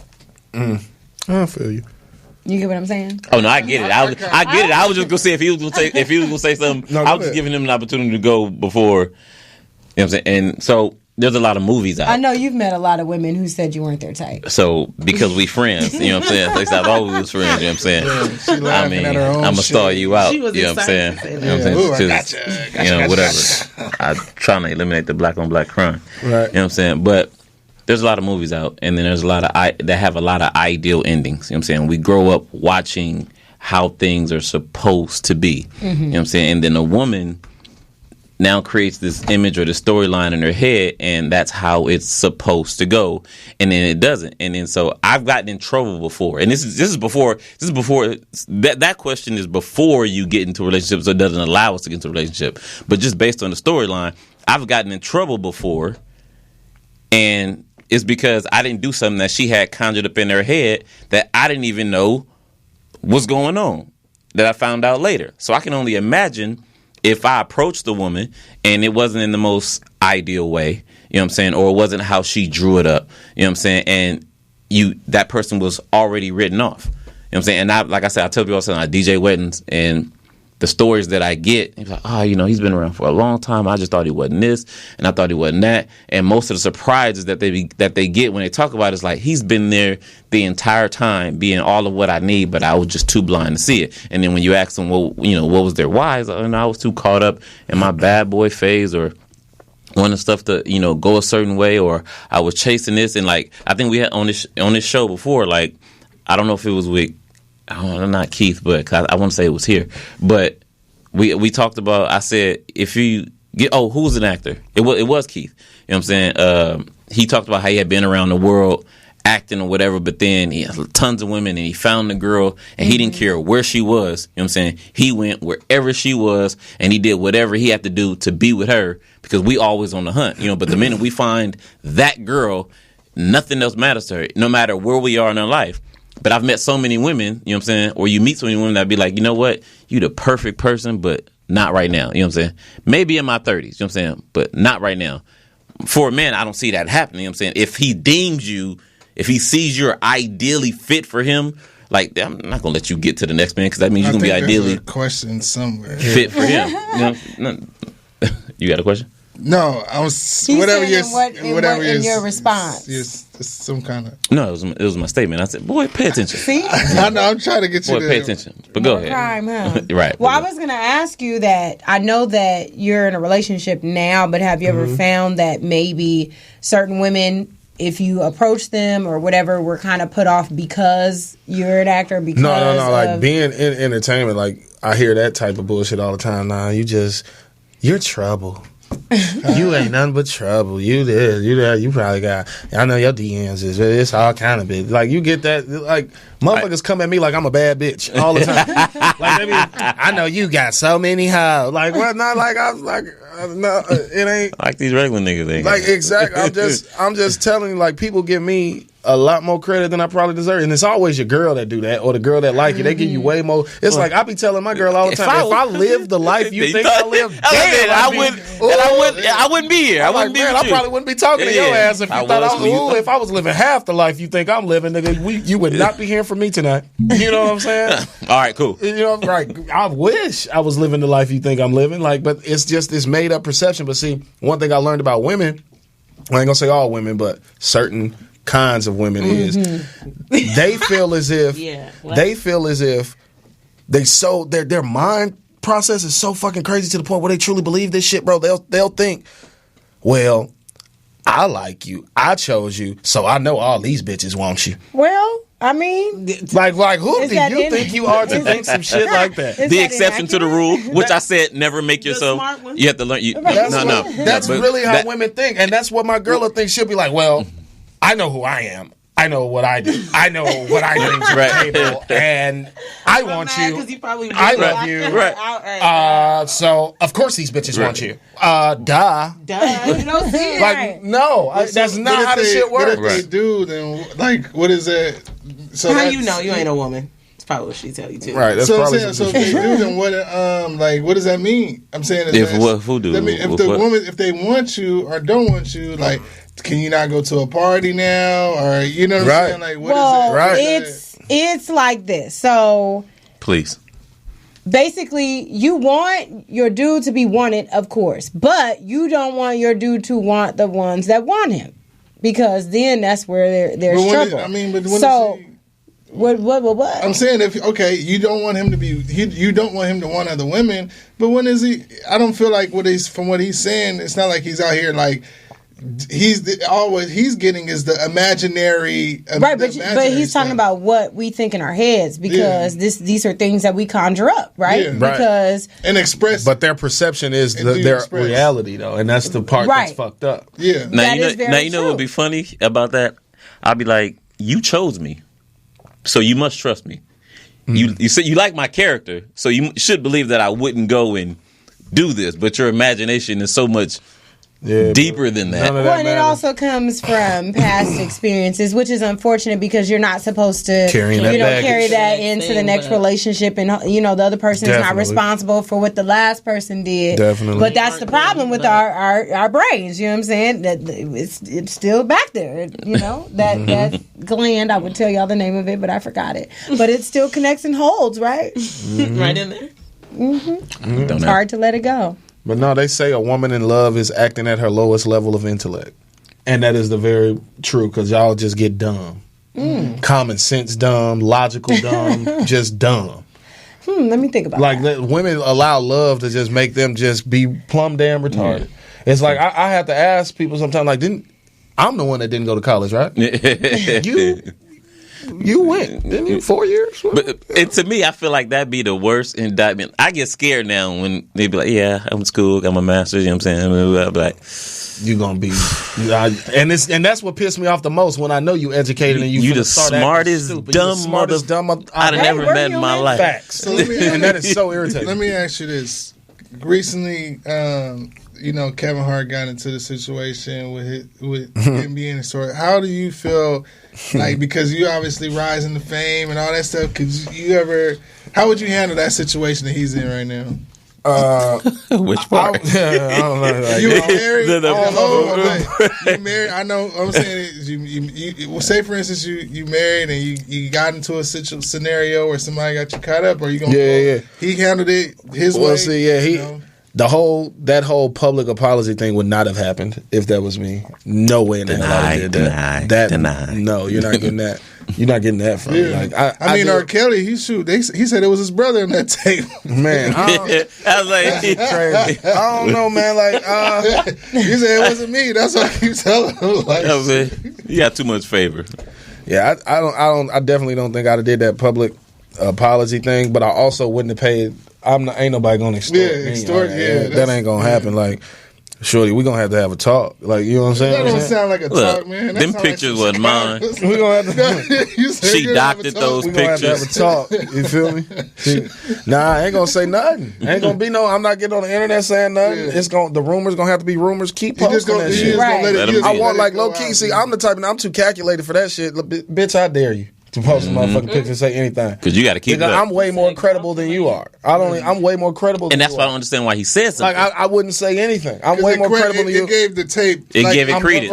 I'm going to allow you to keep posting this shit. And if I really want to take it there, I have more money than you. And I'm going to sue the shit out of you for posting this type of shit. Like, I'm going to figure out all type of loopholes to find ways to sue you. Yeah. Cease and desist. Like, defamation of character on this one right here. Exactly. So it's like, I'm not going to say nothing. My wife probably 9 times out of 10, like. She ain't stupid.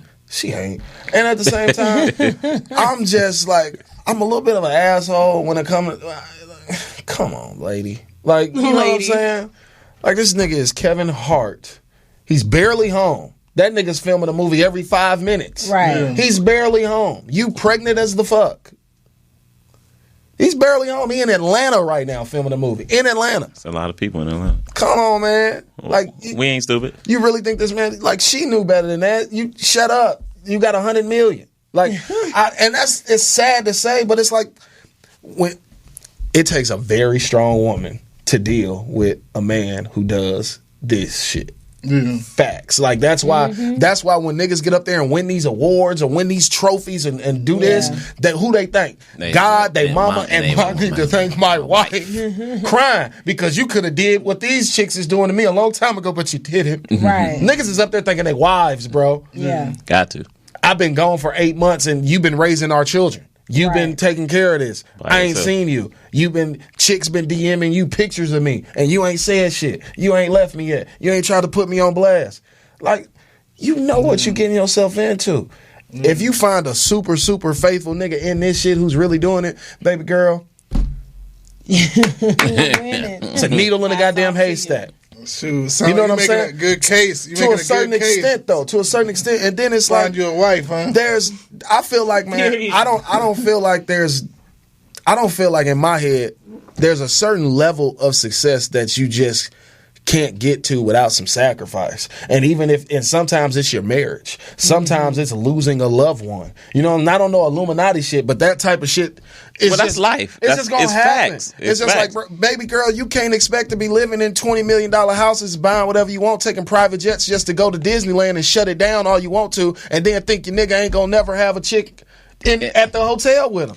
Like, what type of world do you think? Like, no, that's not how the shit goes. Like, well, I guess the idea is that the man would, just stay faithful. I mean, I don't know if she's staying faithful. You goddamn right. You better stay faithful. Well, see, that's a double standard. Okay, no, it's not. Okay, so it is with such a life. We have as long hell as yeah. It's about the you don't have to, but you also don't have to live this luxurious life either, bitch. You can legally you don't have to stay faithful, but you go right ahead. That's how I feel. Like, Okay, but it's facts. Leave me and go where? What that rapper say? Leave me and go where? Back to eating what? Wow. Back to That's eating. not cool. That don't make it okay. It don't make it okay. But what if it's the barter system, though. Wait a minute, time out. But what if it's the other way around? What if it's the woman who's is like, the breadwinner? Yeah. I would shut my black ass up. I'm not getting a word out of me. I would shut my black ass up. You're not getting on how what if disrespectful Oprah stepping out? She like, it's like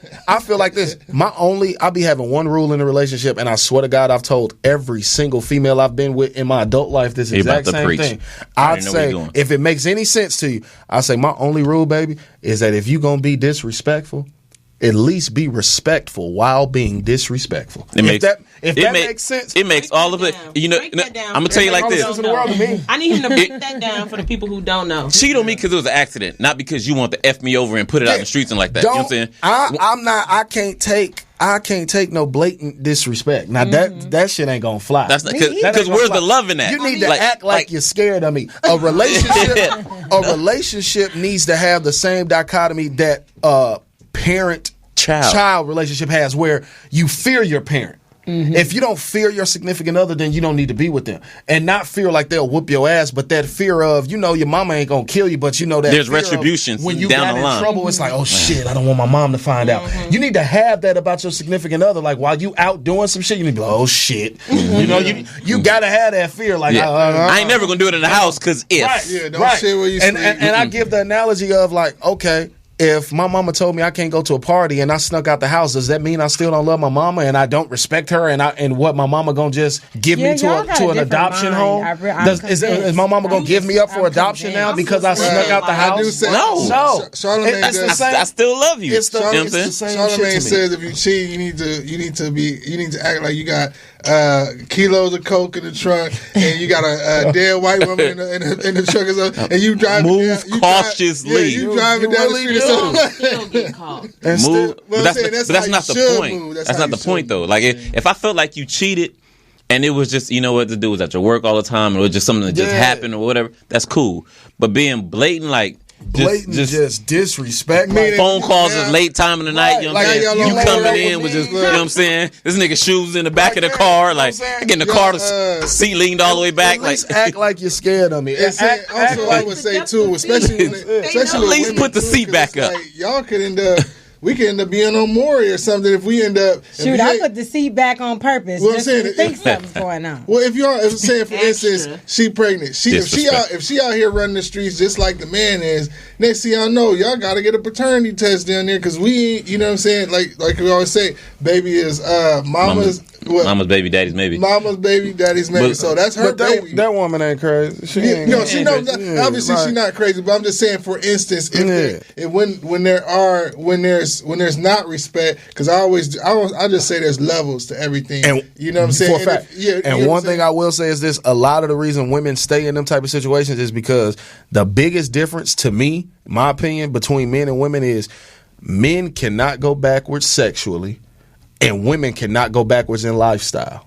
Right. Women cannot go backwards in lifestyle. You start off, nigga, we on private jets, we staying at the Waldorf. That she can't go to the Best Western now. You fucked that up. They created alimony. You got to take her to the Best Western first and then graduate her to the Waldorf. But you can't start at the Waldorf and then think this woman ain't going to leave you or cheat on you because now she at the damn Best Western. And with a man, if you start off giving him threesomes and licking in places he ain't never know, you can't stop doing that shit, because if you do, he's going to cheat on you. Mama said. And that's the biggest difference between men and women. So a lot of men prey on that because they know, you gonna leave me and go where? Yeah, I cheated on you. But what? What's your alternative? What's your alternative? Find another nigga that's doing the same thing. You want me to go get your Geo tracker out the storage? Or do you still want the keys to the G-Wagon? Or you want your Geo tracker back? But women be way far out. I had a homeboy that used to mess with a chick that messed with Chris Brown. And she said, You think he cheating on me? He said, for a fact. He said, bitch, I'm cheating on you. Of course he is. So of course. But that's how far he was. He like, I'm cheating on you, and I work at the airport. Right. So are you telling me that men aren't faithful? That's not the point. We had this conversation a long. That's not what y'all saying. No. We had a conversation a long time ago. That's not what I'm saying. Basically, men just ain't faithful. No, that's not what I'm saying at all. No. So what is it? That's not what I'm saying at all. That's not what I'm saying How at y'all all. just gonna stay faithful? All right, I'm just going to say this. I'm going to say, and I don't really care how people might take this. I just feel like there are some men, I'm not saying I'm one of them because I ain't got shit and I ain't nobody yet, but there are some men that earn the right to cheat. And that's just how I feel. So, like, some niggas make a little bit too much money. Baby girl, shut your ass up. Shut up. Well, y'all disagree because we had this conversation a long time ago. We was talking about candy and having who you want or whatever. The candy, Candy bird. Some candy men bird. just earn that right, bro. Right. So it's like you can't have it both ways, where a nigga take care of you. You know what I'm saying, and then you expect him to be great, and he becomes Tiger? great. He done earned the right. Tiger Woods, because he's great. Tiger Woods. Nah, not just because So he's I great. done helped you flourish, nigga, to be great. But helped For in you to what earn way? the right It's right. In what way, though? That part. Because see, a lot of y'all think y'all helping just because y'all hearing what, he's my foundation, my rock. Okay, that's cool, that's great. Yeah. I'm saying that Tiger then- Woods. but what earned is the right helping to how? Because Right. Helping how? Like, is there real groundwork? Is there real help? Well- did you connect a dot? Did you cross a T? Did you dot an I? So Did as you long shoot as I in the did jet? that, But- as long as Like I dotted the my I, crossed the husband, T, like- Especially, especially. right now. You I mean, didn't earn the but right think of the to come up that happens which when. is earned. Think of the come up that happens when you marry. A lot of people, it's their job to marry rich, famous, or wealthy, or good. Right. You know what I'm saying? So if you're a woman and you can marry and then leave and get half without putting any of the, and although that goes both ways, you know, so I understand that. Then understand how the person who's taking care of the other individual might feel. You know what I'm saying? So if I had this conversation on Facebook while I'm young, you know, she had a list of things that the dude was supposed to do: good job, good teeth, nice hair, good hats, good ass, good breath, nice shoes, whatever. Take me out here. I said, oh, that's cool. What are you supposed to do? She's like, well, I'm gonna look good. You know what I'm saying? I'm always look good. You know what I'm saying? Okay, and then what? Right, you know what I'm saying? And when he earned it. You just gave me a list of whole and then said, but when he earned it, then, and this was the reward, then I'll give him the vagina. I'll give him that pussy. So let me just say, you think your reward is pussy. So I want pussy. You gonna give me pussy, and that's something I can get from everybody. Right, but you can't walk around and then one thing I swear to God, being out here in LA, bro, I'm gonna say this, bro. This might make y'all too mad, but Go ahead. I'm gonna tell you this, bro. Say It's all good because they silent today. I learned this all good. when me and my girl actually went to a Playboy party at the Playboy headquarters during the ESPY weekend. I think it was the ESPYs, right, bro? Yeah. So we did that, and we literally sat there and figured it out together. Like, here in LA, the women outnumber the men. Mm-hmm. That's for a fact. Mm-hmm. And when it comes to black men, the type of black men that these black women actually want, because the black woman is the woman that is known the most for settling than any other race. Mm-hmm. They settle for safe when they find it over the one that they love because they fear the one that they really love is going to hurt them. Yeah. Mm-hmm. So they sacrifice true love for that safety net. So when you find a successful or on the verge to being successful young black man, not gay, and actually still like black women, that's the key. Ding, out ding, here ding. in LA, and actually still want to be bothered with a black woman these days in 2017 in LA. No, I'm just saying that's how these LA niggas Right? think. No, you. So to find a black male who own his shit on the radio or doing tours or doing shows or on TV or in movies and still say he wants to be with a black woman, we're the minority now. Mm-hmm. Y'all, we are the precious commodity. We are the precious commodity, not you. The black woman is the highest educated person in the world right now. Mm-hmm. It ain't shit to find a woman who got a degree. So now you think you something now because you went to college? That ain't shit. You think you something because you pretty? Every girl out here is. So they migrate. I'm the here. catch. The pretty ones You're that not the migrate. Right. We are, and You're we know not the it. catch. I'm the catch. I'm a young black Yo, man he under going 30 hard. with Hey. no kids, no felonies. I'm on TV.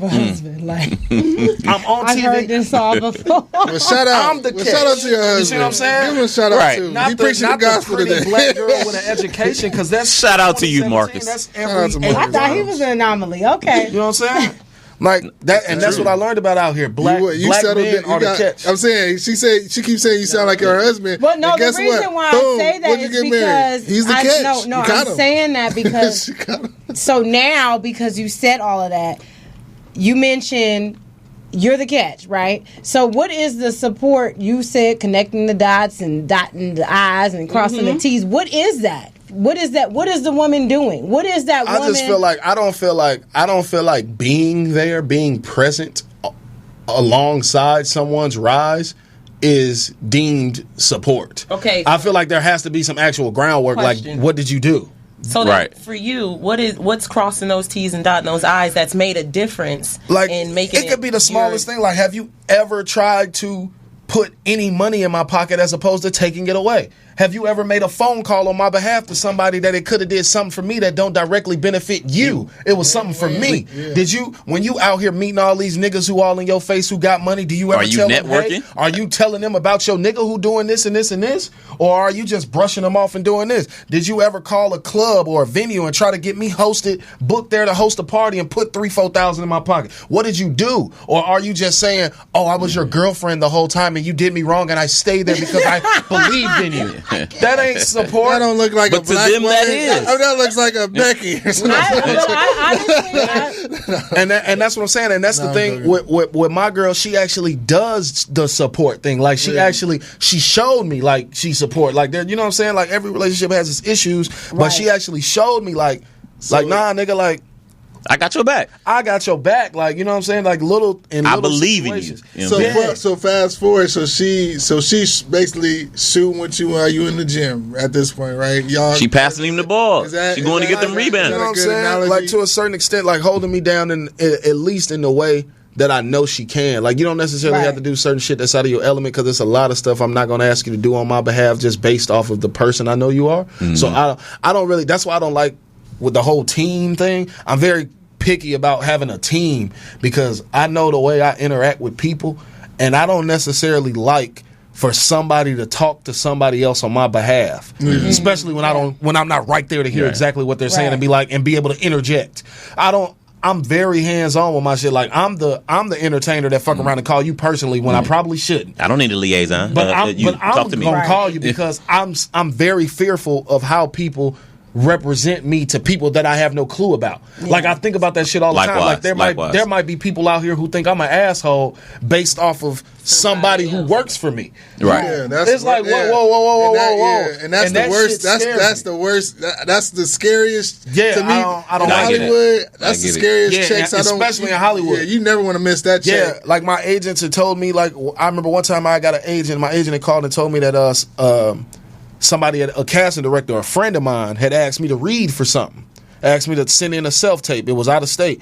And I heard that one of my agents was like, I told him to send him an offer. I said, wait a minute, what, bitch? Like, wait, what? You told him to do what? You told that to who? To that casting? That's my friend. No. Like, I ain't trying to have them thinking, he on Ballers now. Now he think he want offers all the time. He can't audition no more because you on Ballers. No, the hell. Yes, I can. And I will. Call him back. Tell him you made a mistake. I'm sending the tape right now. Mm-hmm. Like, what are you talking about? Like, I don't. Because you don't want to mess up that relationship. Yeah, because of how I know I am as a person, bro. Yeah. And what means what to you. Yeah, like, I just know who I am, bro. And I don't want nobody misrepresenting me in any way, shape, or form. Even though I know sometimes that's how the business may go and it might be leveraged, but. That happens to us. I just ain't with it, bro. So if you would have got that, say for instance, if it would have worked the way that he laid it out, and you got back the offer, would you still would have felt different about it? Yeah, no. See, I'm the type. I'm gonna do the tape anyway, and I'm gonna send it to them. And if they send the offer, they send the offer. Right. But if they end up saying no, we still want them to audition with a tape in your inbox already, I'm gonna make the tape anyway and email it.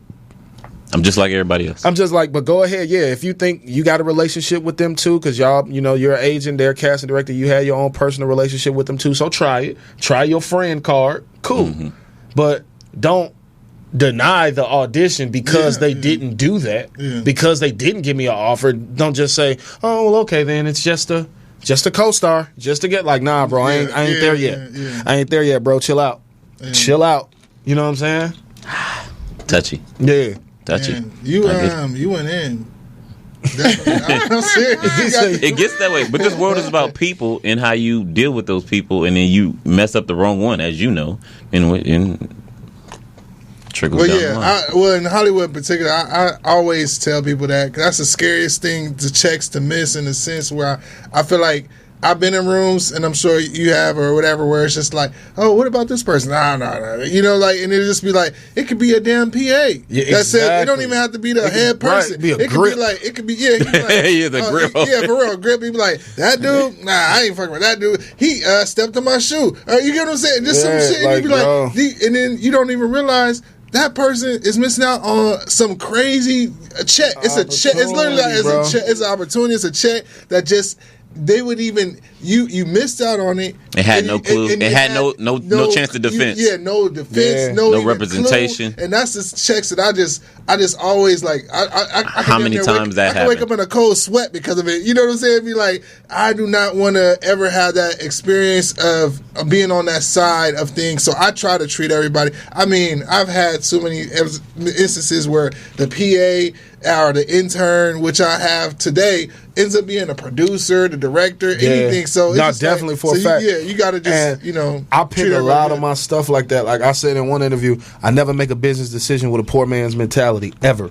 No matter, I don't allow nobody in this industry to prey on my vulnerability of being broke is a vulnerability. Yeah, you can't allow nobody to prey on that. Yeah, you can't prey on that vulnerability because then you liable to do any damn thing. Yeah. Right. Because you know your vulnerability. And now we lose our morals and our values. Yeah, exactly. So I never make a business decision with a poor man's mentality. And I think about longevity. I don't think about instant gratification. That's one thing black people we really don't do. Fuck instant gratification. Go delayed. You know what I'm saying? That's cool, but nah. So there's been times where I could have auditioned for something that would have paid me $8,000 for 2 days of work, but I chose to go do something with a friend where I had to buy my own damn ticket out of town flight, and I had to stay at a friend's house because they couldn't even put me in a hotel. But I knew in my head, I felt like, yeah, I could go do this show that's gonna give me that $8,000 for them 2 days. But once I walk off that set, they just gonna wave bye, nigga, Right. and I'll never see him again. Never hear from him again. But if I go do this for these people and this shit works, right, or in 5 years this nigga becomes this nigga or that nigga becomes this nigga, it's like, bro, they gonna remember that. They gonna remember that. While he was on Ballers, he spent his own money to fly out here to come help me do my shit. He ain't have to do that. You know what I'm saying? And that's how I move, because I'm thinking about, like, that might be worth more than that $8,000 that I would have got right now after taxes. I'm lucky if I get 47, and I'm gonna fuck it off anyway. Hey, you here now? You on that show? What if we become the next Breakfast Club? So I could have, you know what I'm saying? I could have squandered the opportunity to make some real money trying to get an instant $8,000 now, but you could have been getting $80,000 later. Right now, right? And like literally, exactly, that just happened for me right now. Like I gave up an opportunity, and now I got a new show that just won a bunch of film festivals for the Pilot Series Fest and all that stuff, and it's supposed to be getting picked up, and we gonna start filming that. I think February, back in New York for a few months, and I will be a series regular on that. But I spent my own money to fly to New York to go film that for my people. Right. I stayed at my friend's house, no hotel, no per diem, no nothing. I spent way more money being there for the month, for the week I was there filming it on Ubers and this and food and all of this stuff than what they even paid me for it. I only got paid like minimal on that. But it was for my people, and now they done got it picked up, and they turning down millions now. Wow. They turning down $1 million offers from Showtime and Netflix, countering. And we slated to start filming in February. But I had to convince my manager to let me do it. They were like, no, Chris, I think I got something for you. You're gonna get da-da-da-da. Don't worry about that. No, I'm doing this. I'm doing this. So get on board. I'm doing this. These are my people. I believe in that shit. Like, and they black. Hey, and they're black. They gonna rock with me. They gonna rock with me longer. You know what I'm saying? Sitting here talking to you, somebody want to hopefully see you speaking into existence. But I want to see you get with 50. Dog, I want to get with 50 so bad. One of my homies is plugged in with 50. My boy Rotimi. If y'all know Rotimi, he plays Dre on Power. Shout out to my bro. That's my man's 100 grand. You know what I'm saying? Nigerian. Yeah, the Nigerian brother. What up, my brother? Butterscotch brother. That's what he be on. He be going crazy. That's my dude, though, man. I think Empower, his character, needs to go kick rocks or something. I don't it won't be long. He's posted about that recently. Why y'all trying to kill off Dre? Yeah, no. I definitely want to get with 50 though, man. 50 got so much going on. Yeah, either Empower, but that's what I'm about to say, in BMF too, because then I'm saying you could get a whole whole, just start a whole new thing in the BMF project with our movie, our show, right? It's gonna be a series. Yeah, man. So that joint would be a good little fit if you. Bro, I damn near moved to New York just to audition for Power because I felt like they wasn't. I'm like, bro, how come they not auditioning for this in Chicago? I'm like, bro, what do I have to go? They're like, it's kind of, they do a lot of New York locals. I was like, oh, so I need to go to New York. I was like, I got an agent there, I have an agent in New York. I'll go just to audition. Like, bro, like I'm that type of dude. Yeah, you feel like you would do good on that. I would fucking kill. Literally, because there's a lot of killing. No. I would kill that shit on Power, and I know it for a fact. And it's just like I just did a little independent movie with Amari too, and he said the same thing. Yeah, you know what I'm saying? It's a movie I just did with Amari Hardwick and Making Good. It's going to Sundance next year. I just did that. I got a small little part, but I did it for a friend, right? And it was an offer. I didn't even have to. He was just like, "Hey, bro, I'm doing a movie with Amari and Megan. I got a little small role for you, and to be here at this time." Thank you. You feel? Cool, yeah. You know what I'm saying? All of that helps. Like it helps, especially for when those down moments are. Like right now, I'm on hiatus, so we don't start back filming Ballers till like January, February. So it's good to have those fillers. Like, look, I ain't gonna look. Like I just did a movie with 21 Savage, getting ready to come out on Apple Music in October. Crazy. Like, they doing movies. Apple just signed $1 billion deal for original content, like Netflix and Hulu. Like they about to start having an Apple original series, Apple movie, and this is like one of their first. One of the first ones. That's crazy. That's dope. This is one of their first ones. I can't say too much about it because Apple is. I'm about to say, Apple is on their shit. Killed the breaking news marquee. Yeah. But no, that's actually been disclosed that they signed that $1 billion deal for that. But this is one of their first original content projects, and it's just like a 15-20 minute short film, but it's like me and 21 Savage. So real quick, for maybe somebody who's aspiring to go into acting or anything like that, what would you say is quick steps to like getting on your way? Quick steps to getting on your way. Or it doesn't have to be like quick as far as time, but just what's the process? Like, how do you start the process? First step is like it goes back to what I said. You're the equivalent of the 5 people around you. You're the average. So I say, I'm not necessarily one that says go to take classes and spend your money and do all of that, because I'm one that believes you can't teach nobody how to act. True. You just can't. I don't think you can. So I'm not really pro acting classes. No. But the one thing I will say about acting classes is it helps you learn the verbiage. It helps you learn the marks.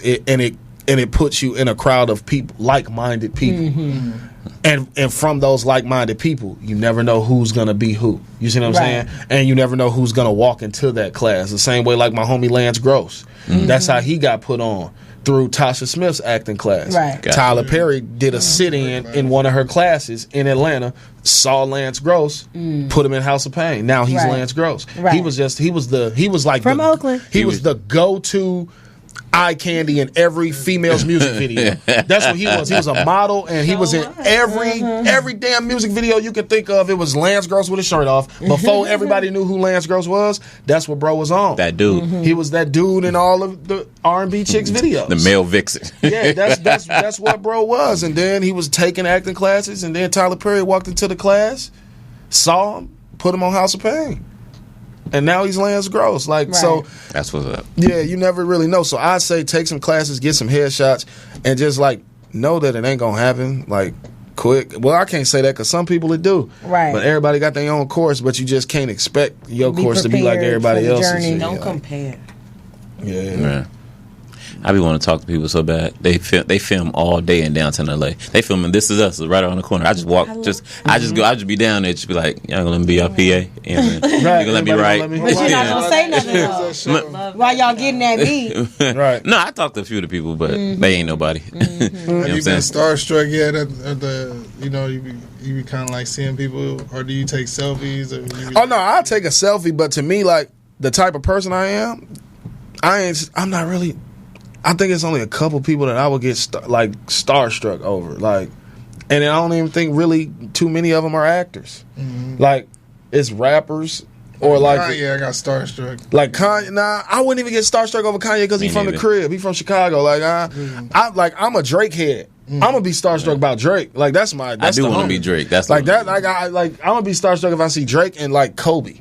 Yeah. That's about it. Like anybody, I would be too. anybody else, like I'm a LeBron dude, so yeah, maybe. like if I seen Kobe, like if Kobe was just standing right here, I'm just trying not to look him in his eyes. You know what I'm saying? Like, it's gonna be like, oh my god, you know what I'm saying? It's gonna be one of those things. If I could have saw Prince, I think I would have been starstruck. And like see for me, like Michael, nobody, yeah, there's Michael, nobody like that for me. Like I don't know. I think because I feel like Beyonce. actors, we peers now. I feel like Yeah. nigga, I do what you do. You just make more than me, and more people know you. Right. But we do the same shit. I ain't starstruck over you. Like it's dope to meet you because like nigga, I grew up watching you. Right. I love to take a picture, and then that's it. I'm gonna just walk away now. I'm not gonna linger. I'm not gonna do no weird shit because I'm not starstruck. I'm chilling.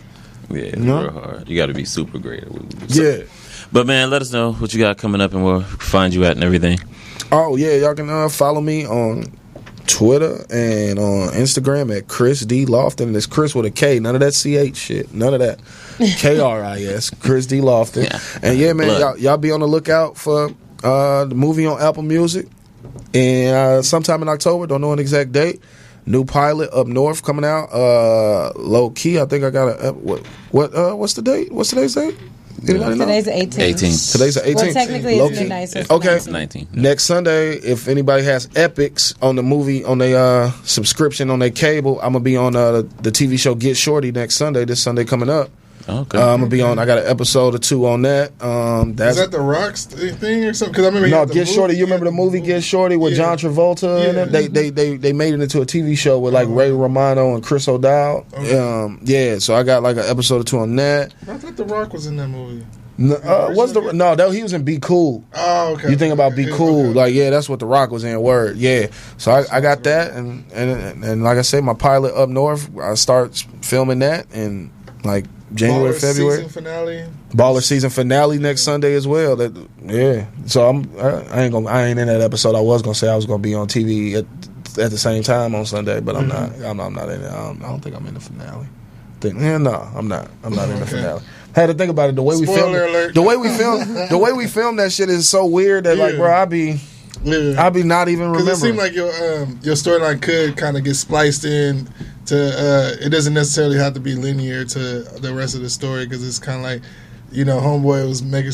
I guess you kind of made Charles. Shout out to Charles, but make him be a good GM or whatever. yeah, for a fact. Yeah.